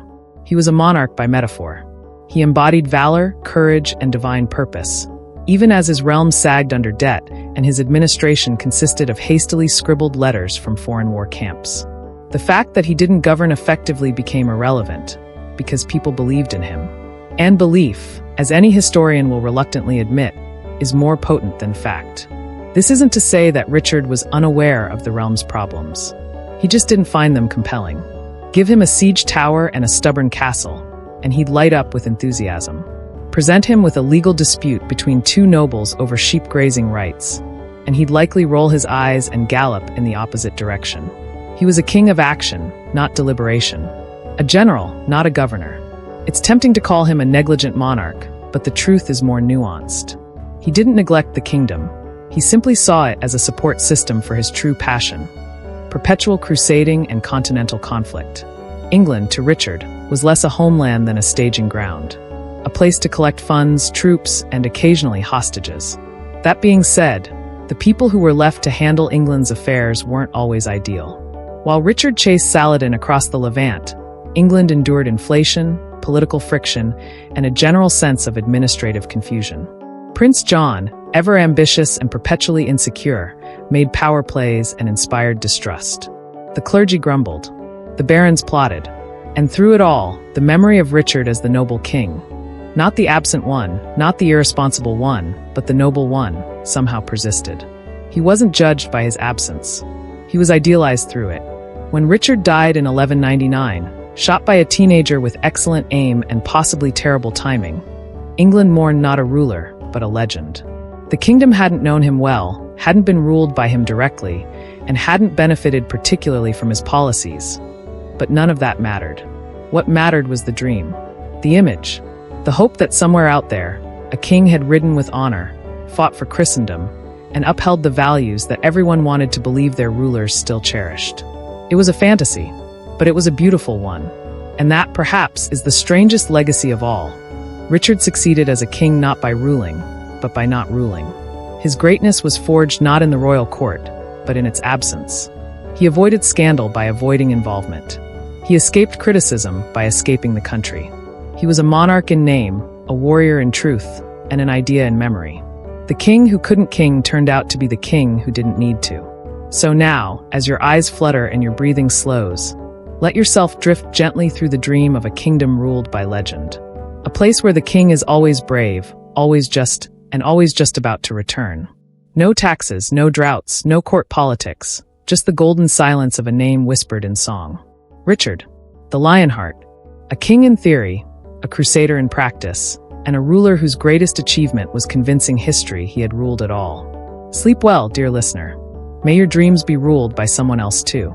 So now we arrive, not at a battlefield, not at a banquet, not even at a throne room, but at something far more enduring in its gentle absurdity, legacy.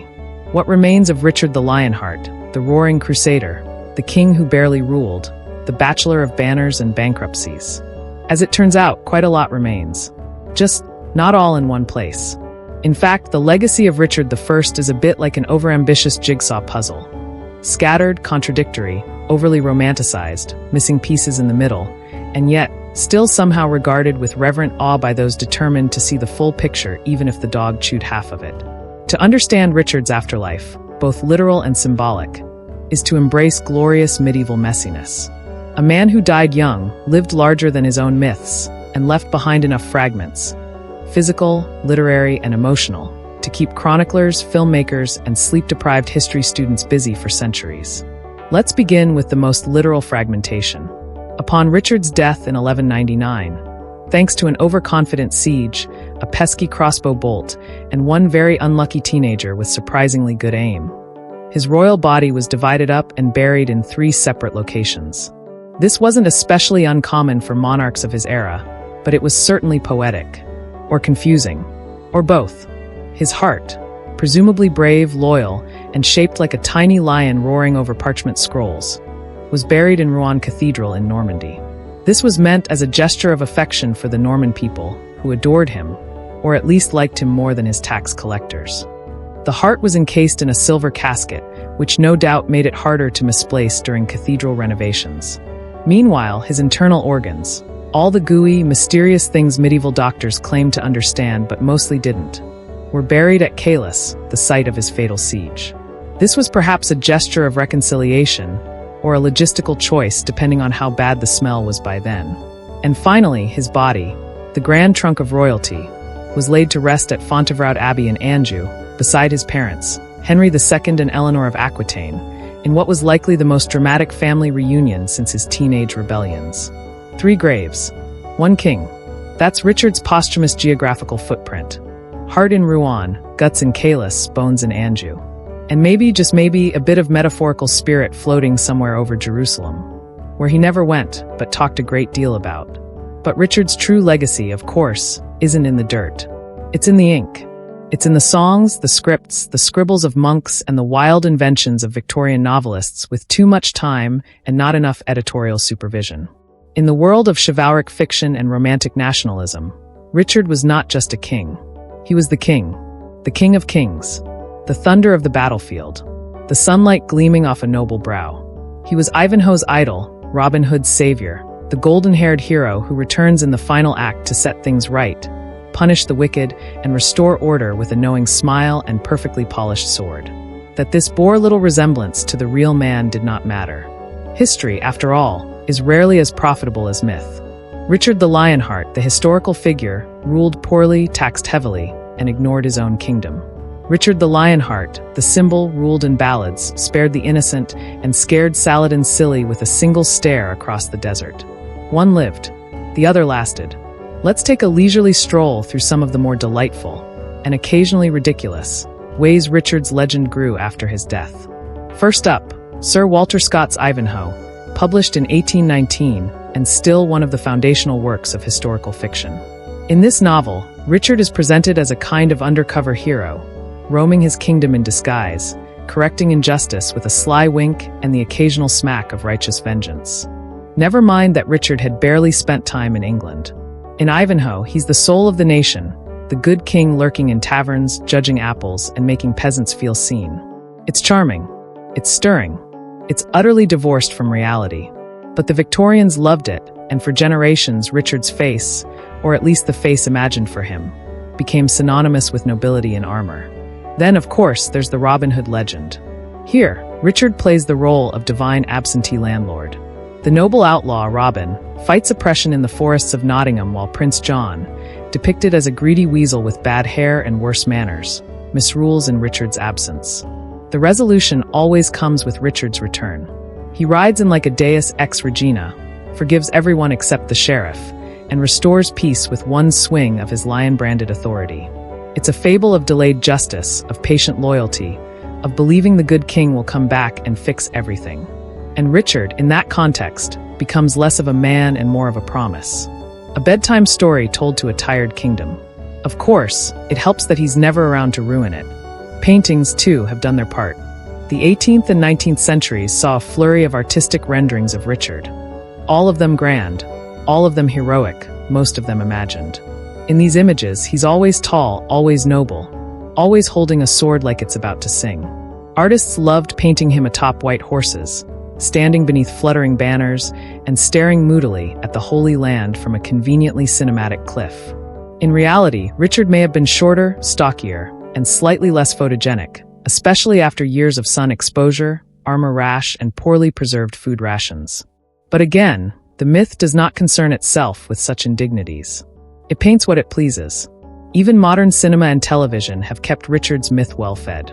He appears in films as the stern but just king, the gallant crusader, or the shadow behind every Robin Hood caper. Sometimes he gets a cameo at the end, just long enough to bless the lovers and frown nobly. In one memorable cartoon adaptation, he appears as a literal lion, which, if you think about it, might be the most honest representation yet. And what of the historians, the real party poopers of legacy building? Well, they've had their say too. More recent biographies have painted Richard with greater complexity. John Gillingham, for example, while praising his military genius, also admits Richard had no concept of governance and little interest in building institutions. Jean Flory and others have explored his emotional detachment, his ambiguous personal life, and his obsession with warfare.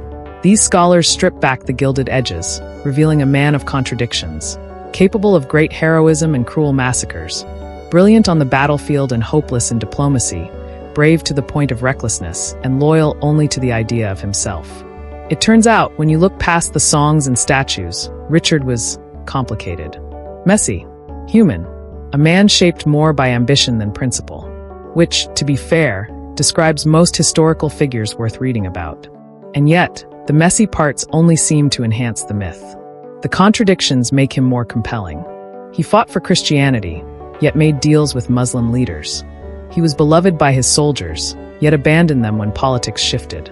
He forgave his killer, sort of, but his men didn't. He claimed Jerusalem as a dream, but never made it past the suburbs. He wore a crown, but treated it like a helmet.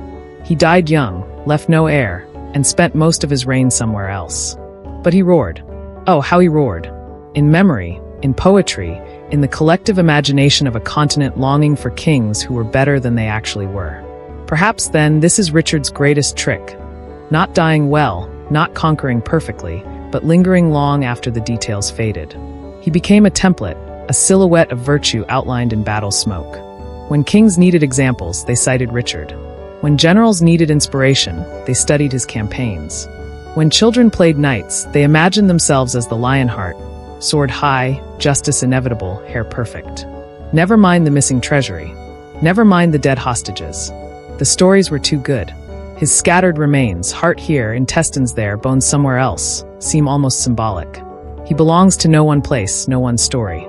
France claims him as a noble crusader. England hails him as a national icon. Literature steals him as a romantic hero. Historians tug him in all directions, each finding a different piece to polish. Even pop culture can't let go. He's not carved in marble because no one could agree on the pose. He is instead carved in narrative, soft, rewritable, endlessly appealing. So here, as your mind finally settles and your eyelids grow heavy, let us leave Richard where he has always belonged. In the borderland between fact and fable, between history and dream. Let his roar become a lullaby, his banner a blanket, his scattered pieces a gentle reminder that even legends fall apart eventually, and that sometimes the messiest kings make for the best bedtime stories. Sleep well. The Lionheart has left the battlefield. The songs are still playing. The king, in whatever form you remember him, is always just around the next page.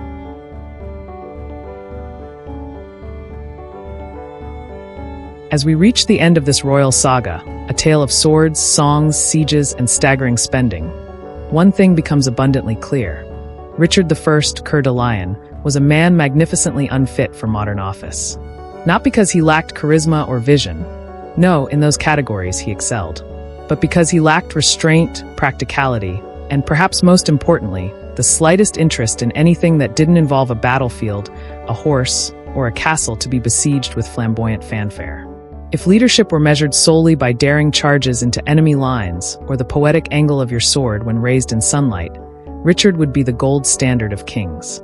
Unfortunately for the administrative structure of England and its treasury, being a great commander does not always make one a great ruler. And thus, we are left with a figure both dazzling and deeply flawed, a king who felt more at home under a banner than beneath a roof, and whose political instincts could be best described as delegation by absence. There is no denying that Richard was fearless, not in the recklessly dumb way some warriors can be, but in the calculated, tactical sense that inspires men to follow you into certain doom with full confidence that somehow doom will blink first. His military talents were sharp, deliberate, and highly admired, not just in his lifetime but centuries afterward. Scholars and strategists have studied his maneuvers at Arsuf and Jaffa like sacred texts of violence. His use of crossbowmen, cavalry charges, and coordinated retreats was less like chaotic medieval flailing, and more like a conductor leading an orchestra of controlled destruction. When Richard was on the battlefield, you could be certain that someone, often many someones, would end up defeated, demoralized, and possibly very dead. His soldiers adored him not because he was gentle, but because he was efficient. He led from the front, took the same risks they did, and made victory feel inevitable, even when it wasn't. This kind of charisma, so difficult to define yet impossible to ignore, made him not just a warrior king, but a symbol. The Lionheart, a man you would follow into fire, even if he forgot to pack rations. And yet, when Richard stepped off the battlefield and into the awkward throne-shaped chair of statecraft, things got messy. He was not a cruel administrator because he wasn't an administrator at all. His grasp of government was so minimal you could probably fit it on a stained parchment square. He delegated power like a man handing off laundry he didn't want to fold, sometimes to loyal stewards, sometimes to backstabbing brothers, sometimes to whichever noble wasn't currently trying to overthrow someone. As far as Richard was concerned, ruling a kingdom was a logistical inconvenience standing in the way of a good, wholesome war. Budgets? Tedious. Domestic unrest? Someone else's problem. Managing noble alliances? Boring. His focus remained firmly outside the kingdom he ruled, pointed toward the Holy Land, or Aquitaine, or the next fortress that needed a stern talking to via battering ram. He wasn't uninterested in kingship. He simply interpreted it as permission to pursue epic military campaigns, like a teenager given car keys, and assuming it meant a lifelong road trip with no oil changes. Of course, this single-minded focus came at a cost. A very literal, eye-watering cost. Richard's military adventures didn't come cheap. Wars rarely do, but Richard's style of warfare, with its extended sieges, ornate entourages, and extremely expensive crossbow bolts, seemed designed to bankrupt kingdoms faster than they could print new coins. The Third Crusade alone drained England's resources like a royal-sized vacuum cleaner. And let's not forget the little detour in Austria, where his arrest led to one of the most extravagant ransoms ever paid, 150,000 marks. To put that into perspective, it was the kind of sum that made tax collectors weep, peasants curse, and even church officials raise their eyebrows while quietly pawning holy relics to cover the bill. He was the kind of king whose spending habits made accountants resign mid-sentence. It wasn't that he was careless, it's that he believed spending lavishly was part of his divine image. A king who stormed castles in patched trousers and rationed wine? Please. Richard needed spectacle, and spectacle had a price tag. Yet what is perhaps most absurd and most entertaining about Richard's legacy is how fondly history remembers him despite all of this. Despite the taxes, the absenteeism, the lack of heirs, the disregard for domestic policy, and the logistical chaos he left behind like royal confetti. Despite all that, he remains beloved. Idolized even. Why? Because he looked the part. Because he fit the myth. Because he fought with style, died dramatically, and left behind a silhouette so grand, so gleaming, that no amount of administrative incompetence could dull it. We forgive him, gleefully even, because he gave us something far more enduring than peace or prosperity. He gave us stories. He gave us the image of a king who never faltered in battle, who struck fear into Saladin and sang to the hearts of balladeers. In that sense, he ruled not with policy, but with poetry. And poetry, however inaccurate, tends to outlast spreadsheets. Richard's private life, however, offers a stark contrast to his battlefield glory. If his military legacy is a golden statue, then his personal affairs are the cracked, moss-covered pedestal it stands upon. He left behind no legitimate children. His marriage, to Berengaria of Navarre, was more of a diplomatic arrangement than a union of affection, and she is notable for having never set foot in England during their marriage. In fact, Richard himself barely did. Their entire relationship plays out like a very long-distance pen-pal arrangement with no visible enthusiasm. His emotional life remains a foggy mystery, full of speculation, rumor, and awkward silences in medieval letters. Some have speculated about close ties with male companions, notably Philip II of France. Others have interpreted his monastic-style celibacy as a sign of spiritual devotion or personal distance. Whatever the truth, one thing remains clear. Richard was a deeply private man in an era that prized public airs and royal visibility. He was a king who burned with intensity on the battlefield, but left barely a flicker of warmth in his domestic life. Still, even in that, the myth works. His lack of heirs becomes part of the legend. The lone warrior, the bachelor king, the monarch who belonged to no one and everyone at once. It feeds the story, the illusion, the strange, sleep-friendly tale of a man who spent like a gambler, ruled like a tourist, and died like a tragic hero, and yet still ended up on the honor roll of European greatness. If history were fair and measured, perhaps we'd view him more critically. But history, like sleep, is sometimes more about the dream than the details. So as we close the final pages of Richard's restless reign, what are we left with? A king who inspired loyalty, even from afar.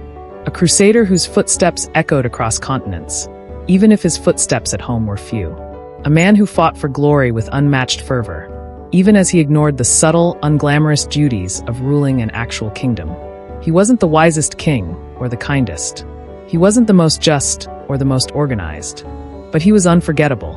And sometimes that's enough. Sometimes a legend doesn't have to be practical. It just has to be loud, golden, and roaring.